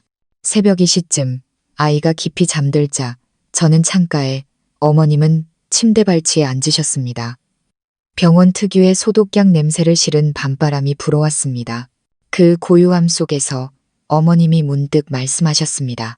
네가 다쳤다는 소리를 들었을 때 만약 무슨 일이라도 생기면 나는 평생 나 자신을 용서하지 못할 거라고 생각했다. 저는 돌아보며 조용히 대답했습니다. 어머니 잘못이 아니에요. 아니, 내 잘못이다. 어머님이 저를 보셨습니다. 내가 너무 각박했다. 나는 평생 집안의 규칙을 지키는 것이 가정을 지키는 것이라고 믿었다. 하지만 정작 지켜야 할 것은 서로를 향한 선량함과 너그러움이었다는 걸 몰랐다. 저는 더 이상 할 말을 잃었습니다. 가슴이 먹먹해졌습니다. 그동안의 모든 원망과 오해, 모진 말들이 한순간에 녹아내리는 것 같았습니다. 어머님이 조용히 덧붙이셨습니다. 내가 너에게 직접 미안하다고 말할 용기는 없지만 하나씩 천천히 노력하마. 그러니 제발 이 집을 떠나지 마라. 내 손주가 어미 없이 자라게 하지는 말아다오. 저는 조용히 눈물을 흘리며 고개를 끄덕였습니다. 저는 한 번도 떠나려 한 적이 없어요. 그저 인정받고 싶었을 뿐이에요. 사흘 후 아들은 퇴원했습니다. 아이를 데리고 집에 돌아오던 날, 시어머니는 문 앞에서 두 팔을 벌리고 손주를 기다리고 계셨습니다. 아이가 할머니 품에 안기자 어머님은 아이를 꽉 껴안으셨습니다. 그 눈에는 처음으로 눈물이 가득했습니다. 저는 뒤에서 작은 딸을 안고 가벼워진 마음으로 그 모습을 바라보았습니다. 저는 깨달았습니다. 어떤 포옹은 수많은 분노와 오해, 눈물을 거쳐야만 비로소 진심으로 열릴 수 있다는 것을요. 그리고 저는 알았습니다. 오늘부터 저는 더 이상 이 집의 이방인이 아니라는 것을요. 아들이 다친 이후 저와 시어머니의 관계는 눈에 띄게 달라졌습니다. 어머님은 더 이상 냉담하지 않으셨고 권위를 내세우려 하지도 않으셨습니다. 대신 부드러운 안부 인사와 손주를 위해 과일을 깎아주시는 모습, 그리고 제가 아이들과 노는 것을 조용히 바라보시는 모습이 그 자리를 채웠습니다. 모든 것이 봄볕에 녹는 얼음처럼 서서히 부드러워졌습니다. 저는 그것만으로도 충분하다고 생각했습니다. 더 이상 미움 섞인 눈빛도, 제가 친정에 갈 때마다 들려오던 무거운 한숨소리도 없는 그런 평범한 가족의 사무에는 바라는 것이 없었습니다. 하지만 제가 예상치 못한 일이 기다리고 있었습니다. 하나의 선물, 그리고 하나의 비밀이 저를 다시 한번 깊은 생각에 잠기게 했습니다. 초여름의 어느 아침, 제가 마당을 쓸고 있는데 시어머니가 부르셨습니다. 서연아, 내 방으로 잠시 좀 오너라. 어머님의 목소리가 조금 다르게 들렸습니다. 화나거나 날카롭지 않고 차분하고 느렸습니다. 저는 2층으로 올라갔습니다. 어머님 방은 창문이 활짝 열려 있었고 햇살이 반짝이는 원목 화장대 위를 비추고 있었습니다. 화장대 위에는 낡은 자개암 하나와 옅은 푸른색 비단끈으로 묶인 낡은 서류 뭉치가 놓여 있었습니다. 어머님은 침대 끝에 앉아 계셨는데 얼굴에는 피곤한 기색이 역력했습니다. 저는 조용히 고개를 숙였습니다. 어머니, 부르셨어요? 어머님은 고개를 끄덕이며 자개암을 가리키셨습니다. 열어보거라. 저는 잠시 망설였지만 이내 다가가 조심스럽게 함을 열었습니다. 안에는 낡은 분홍색 실로 덕수, 정이라는 글자가 서툴지만 정겹게 수놓아진 손수건이 들어 있었습니다. 저는 의아한 눈으로 어머님을 바라보았습니다. 어머님은 천천히 말씀하셨습니다. 그건 내 아버님이 나를 처음 만났을 때 선물해준 손수건이다. 그때 나는 가난한 시골 학교 선생님이었고 그분은 부잣집 장남이었지. 모두가 내가 그분께 어울리지 않는다고 했지만 나는 어떻게든 이 결혼을 지키려고 발버둥 쳤다. 어머님은 저를 보지 않고 한숨을 쉬셨습니다. 나는 평생 잃는 것을 두려워하며 살았다. 남편을 잃을까, 자식을 잃을까, 그리고 내가 평생 지켜온 현모양처라는 이미지를 잃을까봐 두려웠지. 그래서 네가 친정 부모님을 가까이 모셔오는 것이 싫었다. 과거가 반복될까봐 윤지수라는 그 이름이 너라는 똑 닮은 며느리를 통해 다시 돌아올까봐 무서웠. 저는 어머님이 모든 것을 알고 계셨다는 사실에 놀랐습니다. 어머님은 가볍게 고개를 저으셨습니다. 너는 그 여자와 다르더구나. 너는 더 강하고 현명하고 선량했지. 하지만 과거의 그림자가 내 눈을 멀게 했다. 내 안의 두려움을 마주하는 대신 너를 벌하고 있었던 게다. 저는 목이 메었습니다. 어머니, 저는 누구도 대신하려 한 적 없어요. 안다. 처음으로 어머님의 목소리가 진심으로 부드러워졌습니다. 그래서 오늘 너에게 이걸 주려고 한다. 어머님은 서류 뭉치를 제 쪽으로 미셨습니다. 제가 그것을 들어 올리는 순간 저는 숨을 멈췄습니다. 그것은 저희 부모님이 살고 계신 옆집 별장의 등기부등본이었습니다. 그리고 소유자란에는 제 이름 이서연이 적혀 있었습니다. 저는 아무 말도 하지 못하고 눈물만 흘렸습니다. 시어머니가 조용히 말씀하셨습니다. 그 집은 원래 내 아버님이 널 위해 사준 것이다. 네가 내 돈으로 샀다고 생각했겠지만 사실 대부분은 네 아버님이 마련해 주신 거였어. 나는 처음부터 알고 있었지만 화가 나고 질투가 나서 그걸 뺏으려고 했지. 하지만 이제는 생각이 바뀌었다. 저는 울음을 터뜨렸습니다. 어머니, 왜 이걸 제게? 시어머니와 며느리, 친가와 외가 사이에 반복되는 이 아픈 고리를 끊고 싶어서다. 나중에 내가 없더라도 너와 내 아이들이 서로에게 무언가를 요구하는 대신 감사할 줄 아는 가정에서 살기를 바라기 때문이다. 네가 지난 세월 동안 침묵 속에서 견뎌온 시간에 대한 내 작은 보상이라고 생각해다오. 저는 무릎을 꿇고 흐느꼈습니다.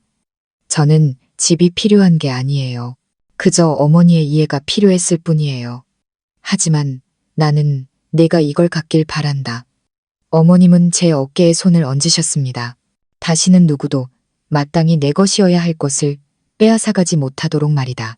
그날 오후 저는 등기부등본을 들고 부모님 댁으로 갔습니다. 아버지는 서류를 묵묵히 보시더니 접어서 서랍에 넣으셨습니다. 이 집을 네가 갖는 것은 좋지만 이것만은 기억해라. 네가 가진 것을 남과 비교하며 우월감을 느끼는 도구로 삼지는 말아라. 저는 바람처럼 가벼워진 마음으로 고개를 끄덕였습니다. 그날 밤 시어머니는 2층 난간에서 차를 마시고 계셨습니다. 저도 함께 앉았습니다. 두 여자는 말없이 앉아 있었습니다. 문득 어머님이 물으셨습니다.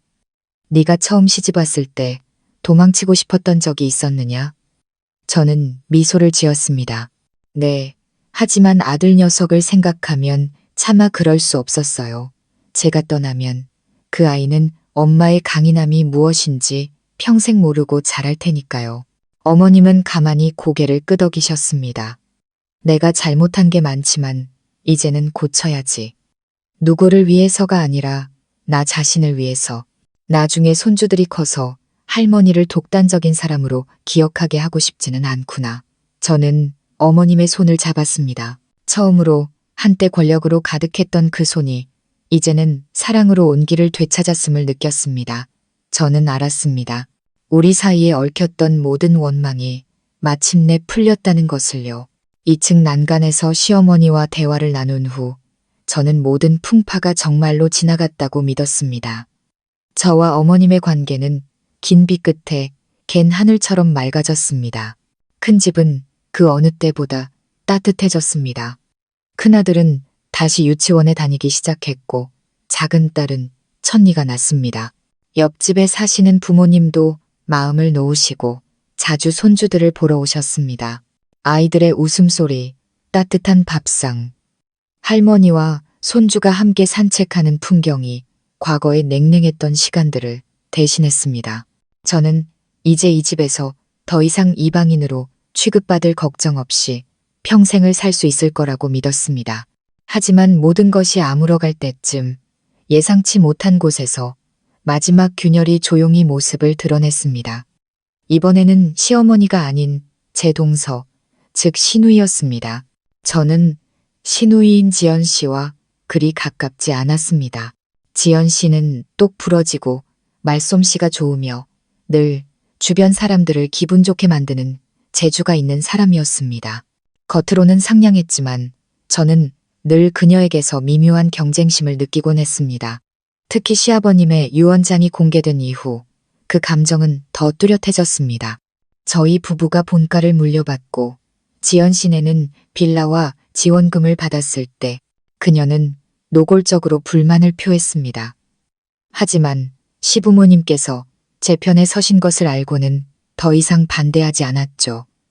저는 그녀가 마음을 정리했다고 생각했습니다. 그러던 어느 날 정오, 저는 가사도우미가 평소보다 훨씬 많은 양의 설거지를 하는 것을 발견했습니다. 오늘 누가 왔기에 이렇게 그릇이 많아요? 제가 묻자 가사도우미는 당황하며 대답했습니다. 아, 오전에 아가씨께서 손님들을 데려오셨어요. 거실에서 무슨 이야기를 나누시던데 부동산 이야기 같았어요. 저는 잠시 멈칫했습니다. 며칠 전 지연 씨가 빌라를 시세보다 높은 가격에 내놓았다는 소문을 들었지만 자기 집을 파는 것이니 크게 신경 쓰지 않았습니다. 그런데 왜 손님들을 자기 집이 아닌 이 집으로 데려온 걸까요? 저는 거실로 내려갔습니다. 지연 씨와 낯선 남자 한 명만이 남아 있었습니다.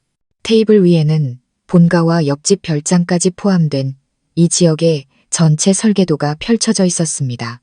제가 들어서며 정중하게 말했습니다. 동서, 무슨 일인데 미리 말도 없이 손님을 데려왔어요. 지연 씨는 살짝 놀라더니 이내 거짓 미소를 지으며 말했습니다. 아, 형님. 그냥 풍수지리 전문가 좀 모셨어요. 빌라 팔고 이 근처에 투자할까 해서 방향이 좋은지 알아보려고요.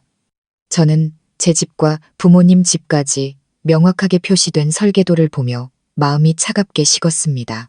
그런데 왜 저희 집과 부모님 댁까지 설계도에 포함되어 있죠? 이건 무슨 도면이에요? 남자가 당황하자 지연 씨는 억지 웃음을 지으며 말했습니다. 아버님 서재에 있던 원본을 잠시 빌렸어요. 별 뜻 없어요. 형님, 걱정 마세요. 저는 평온한 눈빛을 유지하며 말했습니다. 걱정하는 게 아니라 확실히 하고 싶어서요. 누구의 집인지는 명확히 해야죠. 이 집의 소유권은 저희 부부에게 있고 부모님이 계신 옆집 역시 제 명의로 되어 있어요. 동서가 어딜 가서 무슨 이야기를 하든 이 두 집은 빼고 이야기해 주세요. 괜한 오해를 살 수 있으니까요. 분위기는 눈에 띄게 차가워졌습니다. 지연 씨가 비웃으며 말했습니다. 형님, 너무 예민한 거 아니에요? 제가 무슨 다른 뜻이라도 있겠어요? 저는 그녀를 똑바로 쳐다보며 말했습니다. 예민한 게 아니라 신중한 거예요. 집 문제는 장난이 아니니까요. 저는 낯선 남자를 향해 정중하지만 단호하게 말했습니다. 죄송하지만 여긴 사적인 공간입니다. 상담이 필요하시면 정식 소유주에게 연락해 주시기 바랍니다. 남자는 당황하며 자리에서 일어나 서둘러 떠났습니다. 그날 밤 지연 씨는 안절부절 못하며 마당을 서성였습니다.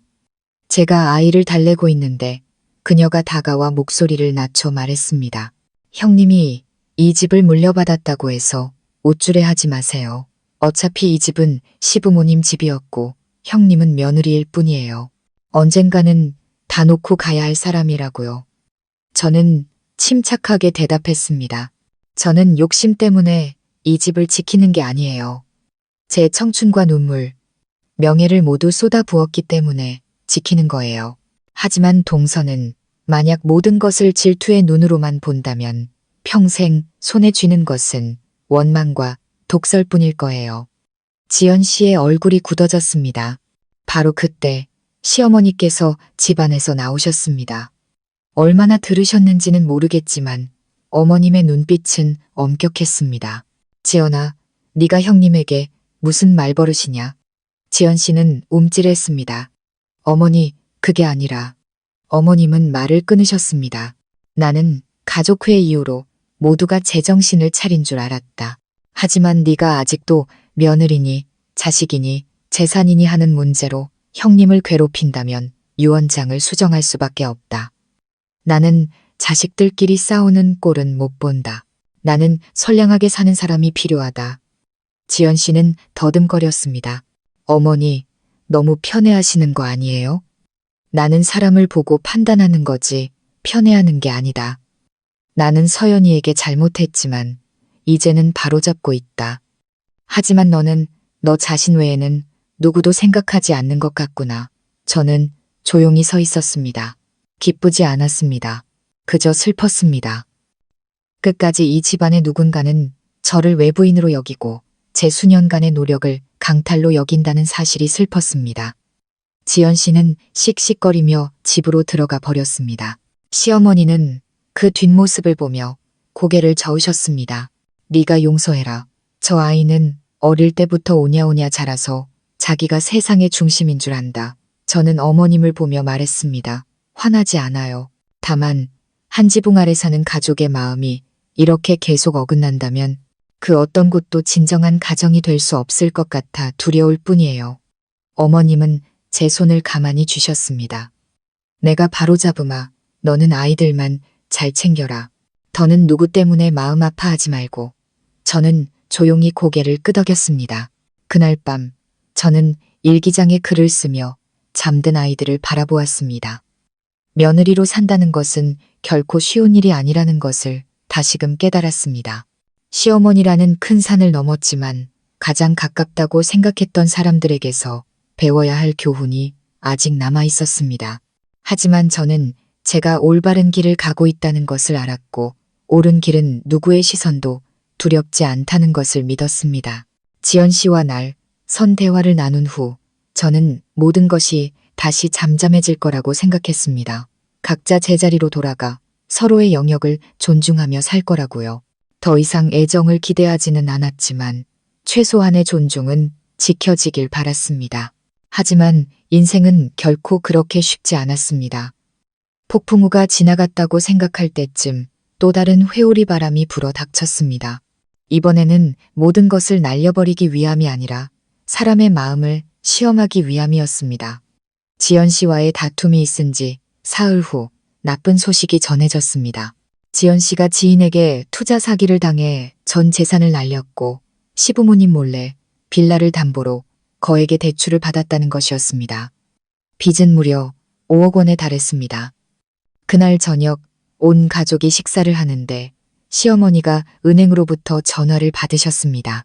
어머님은 그 자리에 얼어붙었고 얼굴이 하얗게 질렸습니다. 시아버님 역시 소식을 듣고는 돌처럼 굳으셨습니다.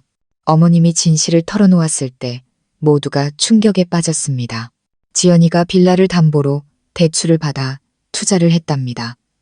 우리한테는 말 한마디 없이요. 그런데 사기를 당해서 열흘 안에 빚을 갚지 못하면 집이 경매로 넘어간대요. 시어머니는 거의 절규하셨습니다. 세상에 어쩌자고 그런 어리석은 짓을. 부모가 준 집을 감히 담보로 잡혀 시아버님이 책상을 내리치셨습니다. 어리석은 게 문제가 아니다. 이 집안을 무시한 처사야. 민준 씨는 저와 부모님을 번갈아 보며 조심스럽게 말했습니다. 일단 진정하시고 지연이 불러서 자세한 얘기를 들어보시죠. 저는 침묵했지만 마음이 무겁게 가라앉았습니다. 이것이 탐욕과 질투의 결과라는 것을 알았지만 충격에 빠져 눈물 흘리시는 시부모님을 보니 차마 외면할 수 없었습니다. 다음 날 지연 씨가 집에 왔습니다. 그녀는 더 이상 똑 부러지고 도도하던 예전의 모습이 아니었습니다. 헝클어진 머리, 구겨진 옷, 퀭한 눈. 그녀는 문에 들어서자마자 시부모님 앞에 무릎을 꿇었습니다. 제가 잘못했어요. 사람한테 속았어요. 이렇게 될 줄은 몰랐어요. 죄송해요. 아버지, 어머니. 시아버님은 침묵하셨고 시어머니는 울음을 터뜨리셨습니다. 왜 그랬니? 지연아. 왜 엄마한테 말 한마디 안 하고 그런 큰일을 벌였어? 지연 씨는 어린아이처럼 울며 말했습니다. 저도 제가 잘할 수 있다는 걸 보여주고 싶었어요. 다들 형님만 이 집안을 위한다고 하잖아요. 저를 쓸모없는 사람처럼 보는 게 싫었어요. 저는 테이블 구석에서 숨을 죽였습니다. 지연 씨의 질투가 그렇게 깊었을 줄은 몰랐습니다. 시어머니는 저를 보며 애원하는 눈빛으로 말했습니다. 서연아, 네가 어떻게 좀 도와줄 수 없겠니? 억지로 부탁할 수 없다는 거 알지만 네가 도와준다면 이 은혜는 평생 잊지 않으마. 저는 할 말을 잃었습니다. 도와줄 능력이 없는 것은 아니었습니다. 제게는 모아둔 돈이 있었고 옆집 별장을 담보로 대출을 받아 지연 씨의 빚을 갚아줄 수도 있었습니다. 하지만 그래야 할지 망설여졌습니다. 저는 자리에서 일어나 조용히 말했습니다. 생각할 시간을 좀 주세요. 내일 말씀드리겠습니다. 그날 밤 저는 친정 부모님 댁으로 가 조언을 구했습니다. 어머니는 한참을 침묵하시더니 천천히 말씀하셨습니다. 남이라면 네가 갚아줄 빚이 아니지. 하지만 한 가족 아니냐. 사돈댁 자식일인데 내게 피해가 가지 않는 선에서 도울 수 있다면 돕는 게 맞다. 아버지가 고개를 끄덕이셨습니다. 용서는 약해서 하는 게 아니다. 네가 마음속에 미움을 담아두지 않을 만큼 강하게 할 수 있는 거란다. 저는 밤새 뒤척였습니다. 다들 나를 쓸모없는 사람처럼 바라던 지연 씨의 눈빛, 그리고 가족의 일부가 무너지는 듯한 충격에 빠졌던 시어머니의 얼굴이 떠올랐습니다. 그리고 깨달았습니다. 제가 구하는 것은 지연 씨가 아니라 이미 너무 많은 풍파를 겪은 이 가족의 마지막 평온이라는 것을요. 다음 날 아침, 저는 거실로 들어섰습니다. 온 가족이 저를 기다리고 있었습니다. 저는 천천히 말했습니다. 제가 돕겠습니다. 제가 은행에서 대출을 받아 빌라를 다시 찾아오겠습니다. 하지만 조건이 두 가지 있습니다. 모두가 숨을 죽였습니다. 저는 말을 이었습니다. 첫째, 집을 되찾으면 그 집의 명의는 지연이에게 집을 주셨던 아버님, 어머님 앞으로 해놓겠습니다. 다시는 누구도 집을 담보로 위험한 일을 벌이지 못하게요. 시어머니는 망설임 없이 고개를 끄덕이셨습니다. 둘째, 빚의 일부는 저희 부부가 돕겠지만 나머지는 지연이가 5년에 걸쳐 나누어 갚는다고 약속해야 합니다. 강요는 아니지만 누구도 평생 책임져 줄 수는 없어요. 지연 씨는 고개를 숙인 채 흐느꼈습니다. 그렇게 할게. 미안해, 형님. 저는 더 이상 분노가 아닌 연민의 감정으로 그녀를 바라보았습니다. 일주일 후 빌라는 다시 우리 가족의 품으로 돌아왔습니다. 시어머니는 저를 안고 눈물을 흘리셨습니다. 내가 내게 평생 갚지 못할 빚을 졌다. 저는 가만히 고개를 저었습니다. 누구도 누구에게 빚진 건 없어요. 저는 그저 제가 옳다고 생각하는 일을 했을 뿐이에요. 그날 이후 지연 씨는 눈에 띄게 변했습니다. 저희 집에 와서 음식 만드는 것을 돕고 조카들과 놀아주었으며 아무도 시키지 않았는데도 제게 여러 번 사과했습니다. 시어머니는 매일같이 말씀하셨습니다. 이 집에 서연이가 없었으면 우리 집은 벌써 풍비박산 났을 거다. 저는 웃었지만 자만하지 않았습니다. 가족이란 세상에서 가장 연약한 것이며 그것을 지키고 말고는 오직 사람의 마음에 달려있다는 것을 깨달았기 때문입니다. 인생은 마치 강물과 같아서 잔잔해졌다고 생각할 때쯤 예상치 못한 암초가 나타나곤 합니다. 지연 씨의 사건 이후 우리 가족은 평범한 일상의 리듬을 되찾은 듯 했습니다. 감사의 말, 따뜻한 식사, 할머니와 손주가 함께하는 오후의 산책이 익숙한 풍경이 되었습니다. 저는 이제 이 집에서 더 이상 외부인 취급을 받을 걱정 없이 평생을 살 수 있을 거라고 믿었습니다. 하지만 또 다른 사건이 제가 한 번도 상상해 보지 못했던 선택의 기로에 저를 세웠습니다. 그리고 이번에 그 중심에 서 있는 사람은 다름 아닌 제 남편이었습니다. 모든 것은 시댁의 대가족 모임에서 시작되었습니다. 매년 한 번씩 종가인 저희 집에서 모든 친척들이 모여 제사를 지내는 전통이 있었습니다. 올해는 남편 민준 씨가 제사를 총괄하게 되었습니다. 저는 당연히 음식 준비와 손님 맞이를 맡았습니다. 하지만 문제는 사소한 곳에서 터졌습니다. 민준 씨의 고모, 즉 시어머니의 여동생이 작년과 달리 올해는 사돈을 초대해서는 안 된다고 강력하게 주장하고 나선 것입니다. 제사는 우리 집안의 일이야. 외부 사람이 참석하는 건 예의에 어긋나. 작년에 서연이네 부모님이 오신 건 어쩔 수 없었지만 올해 또 그런 일이 생기면 가풍이 무너져. 그 말을 듣는 순간 저는 말문이 막혔습니다. 외부인 취급을 받아 화가 난 것이 아니었습니다. 남편의 가장 가까운 가족조차 여전히 저희 가족을 별개의 존재로 여기고 있다는 사실에 아팠습니다. 저는 침묵했습니다. 다만 남편에게 문자를 보냈습니다. 저는 이번 제사에 참석하지 않을게요. 그리고 저희 부모님을 실수로 취급하는 곳에 발을 들여놓게 하지 않을 거예요. 민준 씨가 미간을 찌푸렸습니다. 너무 딱딱하게 굴지 마. 고모님도 어른이시잖아. 말이 좀 지나치셨을 뿐이야. 저는 고개를 들어 남편을 보았습니다. 딱딱한 게 아니라 제 가족을 지키는 거예요. 누구에게도 해를 끼친 적 없지만 단지 가문이 다르다는 이유로 늘 무시당했던 사람들을요. 남편은 침묵했습니다. 저는 돌아섰습니다. 사흘 후 저는 시어머니와 민준 씨가 거실에서 이야기하는 것을 보았습니다. 어머님의 목소리는 작았지만 똑똑히 들렸습니다. 네가 곤란한 거 안다. 하지만 이 집안에는 아직도 낡은 생각을 가진 어른들이 많아. 네가 아내 편만 들면 이 어미 체면이 뭐가 되겠니?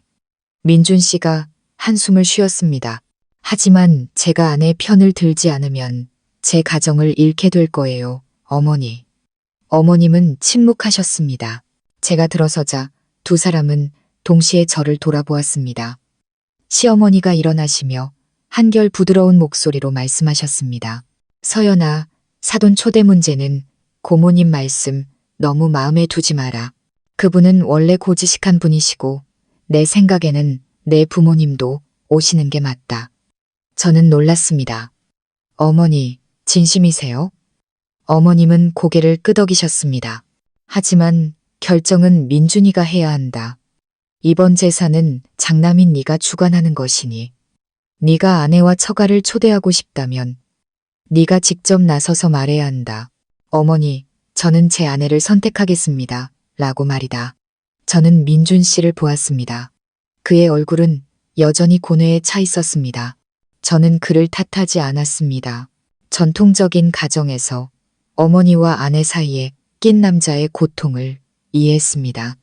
하지만 언젠가는 선택해야만 하는 순간이 오는 법입니다. 다음날 아침, 제가 아침 식사를 준비하고 있는데 민준 씨가 위층에서 내려와 테이블 위에 작은 봉투 하나를 올려놓았습니다. 안에는 사돈 이진수님, 김영희님 귀하라고 적힌 제사 초대장이 들어있었습니다. 저는 떨리는 손으로 초대장을 들었습니다. 민준 씨가 제 등 뒤에서 조용히 말했습니다. 내가 직접 써서 부모님께 보냈어. 그리고 친척들 앞에서 확실히 말할 거야. 시댁이든 친정이든 모두 소중한 가족이고 누구도 차별할 수 없다고.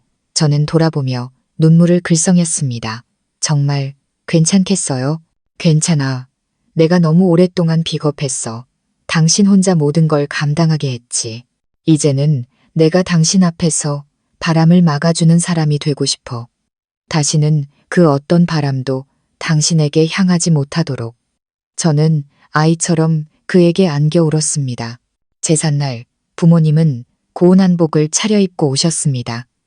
아버지는 처음으로 사돈 대표로서 모든 친척들 앞에서 인사를 하셨습니다. 어머니는 감격에 겨워 말을 잇지 못하셨습니다. 반대했던 고모님은 옆에서 굳은 표정으로 앉아 있었지만 민준 씨가 단호한 목소리로 친가와 외가를 구분하는 사람은 스스로 가족의 가치를 저버리는 건이라고 말하자 더 이상 아무 말도 하지 못했습니다. 제사가 끝난 후 시어머니는 저희 어머니의 팔짱을 끼고 종갓집 주변을 산책하셨습니다. 두 분이 무슨 이야기를 나누셨는지는 모르지만 저는 어머니의 얼굴에 떠오른 가볍지만 충만한 미소를 보았습니다. 그날 저녁 온 가족이 둘러앉아 식사를 하는데 시어머니가 제게 갈비찜 한 조각을 덜어주시며 작게 말씀하셨습니다.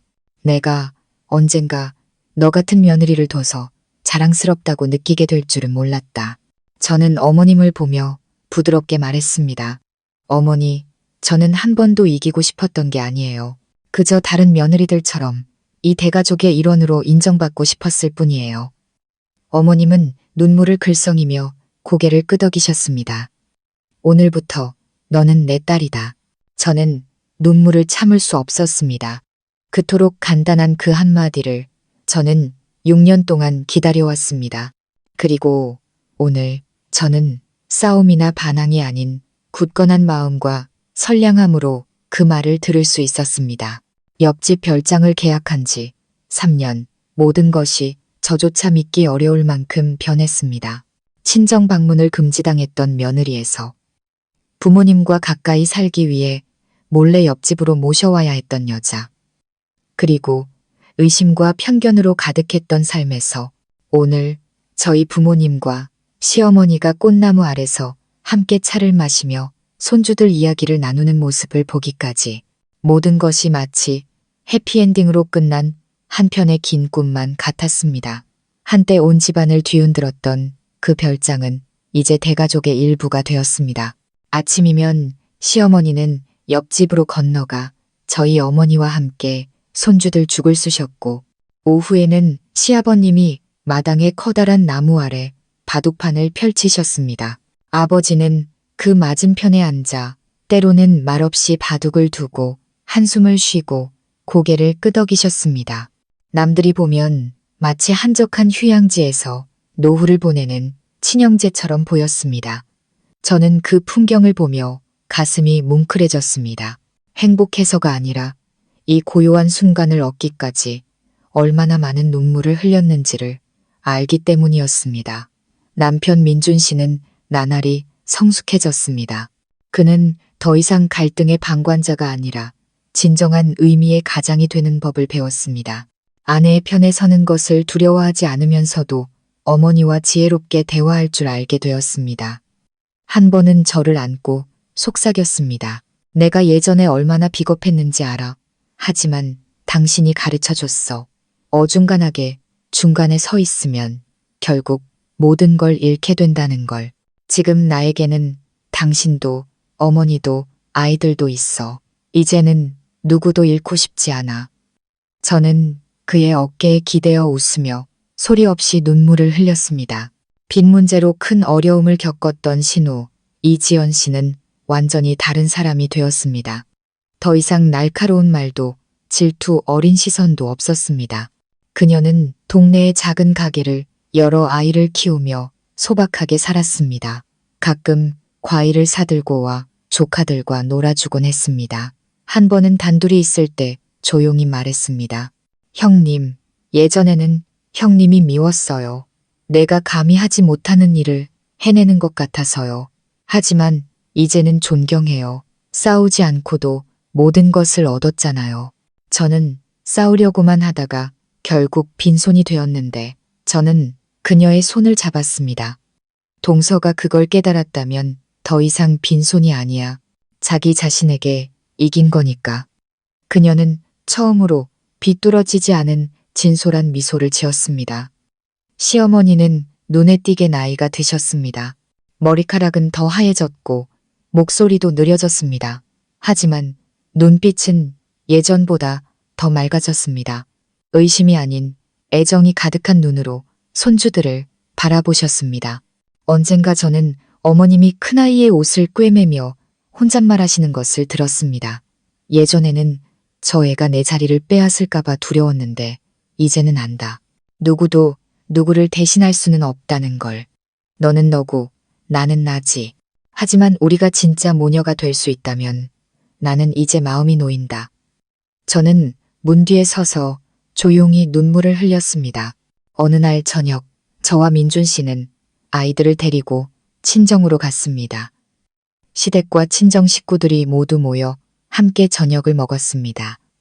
아버지는 시아버님께 술을 따르고 어머니는 시어머니께 생선살을 발라드렸습니다. 큰아이가 모두가 웃고 있는 그 순간을 사진으로 찍어 제게 달려와 보여주었습니다. 엄마, 우리 집 예쁘지? 저는 아이를 안고 속삭였습니다. 그럼 세상 그 어떤 집보다 예쁘단다. 왜냐하면 우리 집에는 사랑과 용서, 그리고 이해가 가득하니까.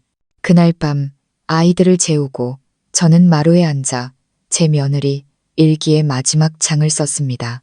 며느리로 산다는 것은 결코 쉬운 일이 아니다. 때로는 피가 날 만큼 속을 사겨야 하고 때로는 더 당당하게 돌아오기 위해 조용히 떠나야 할 때도 있다. 하지만 우리가 부끄럽지 않게 선량하게 살아간다면 수많은 편견 속에서 길을 잃더라도 길 끝의 빛은 결국 우리를 위한 것일 것이다. 나는 한때 친정에 가는 것을 금지당했고 시댁에서 그림자처럼 살았다. 하지만 나는 복수하지 않았다. 그저 진심으로 살았다. 그러자 나는 권리를 요구할 필요가 없었다. 권리는 저절로 내게 찾아왔다. 한때 거대한 물음표였던 옆집 별장은 이제 모든 것에 대한 해답이 되었다. 저는 일기장을 덮고 고개를 들어 밤하늘을 보았습니다. 여름밤의 하늘은 수많은 별들로 반짝이며 이상하리만치 평화로웠습니다. 시청자 여러분, 한 가정의 며느리, 어머니, 그리고 한 사람으로서 살아가는 동안 누구나 크고 작은 오해와 갈등을 겪게 됩니다. 하지만 가장 중요한 것은 누가 옳고 그른가가 아니라 모든 것이 지나간 후에 서로를 마음에 품을 수 있는 너그러움이 우리에게 남아있는가 하는 점일 것입니다. 금지된 효도를 지키기 위해 묵묵히 부모님을 곁으로 모셔야 했던 한 며느리에서 인내하고 때로는 강하게 맞서며 진정한 조화를 이뤄낸 한 아내이자 어머니의 이야기. 이 이야기는 단지 한 사람의 이야기가 아니라 이 시대를 살아가는 수많은 가정의 모습을 비추는 거울일지도 모릅니다. 선량함은 결코 낭비되지 않으며 용서는 약함이 아닌 강함의 증거입니다. 우리가 의미 있게 올바르게 살아간다면 시간은 가장 위대한 우리의 변호인이 되어줄 것입니다. 지금 며느리의 역할로, 시어머니의 역할로, 혹은 그저 가정의 균열을 메우기 위해 애쓰고 있는 한 사람으로 살아가고 계신 모든 분들께 진정한 가족은 서열이 아닌 함께 가꾸고 지켜나가는 애정에 있다는 것을 믿으시길 바랍니다. 혹시 오늘 이야기와 비슷한 경험이 있으시거나 나누고 싶은 이야기가 있다면 아래 댓글로 여러분의 마음을 남겨주세요. 함께 공감하고 서로의 이야기에 귀 기울이겠습니다. 그리고 가족 이야기 채널 구독과 좋아요도 잊지 마세요.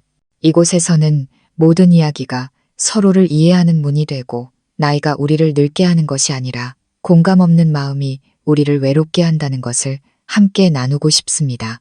끝까지 들어주셔서 감사합니다. 가족의 온기를 함께 지켜나갈 다음 이야기에서 다시 뵙겠습니다.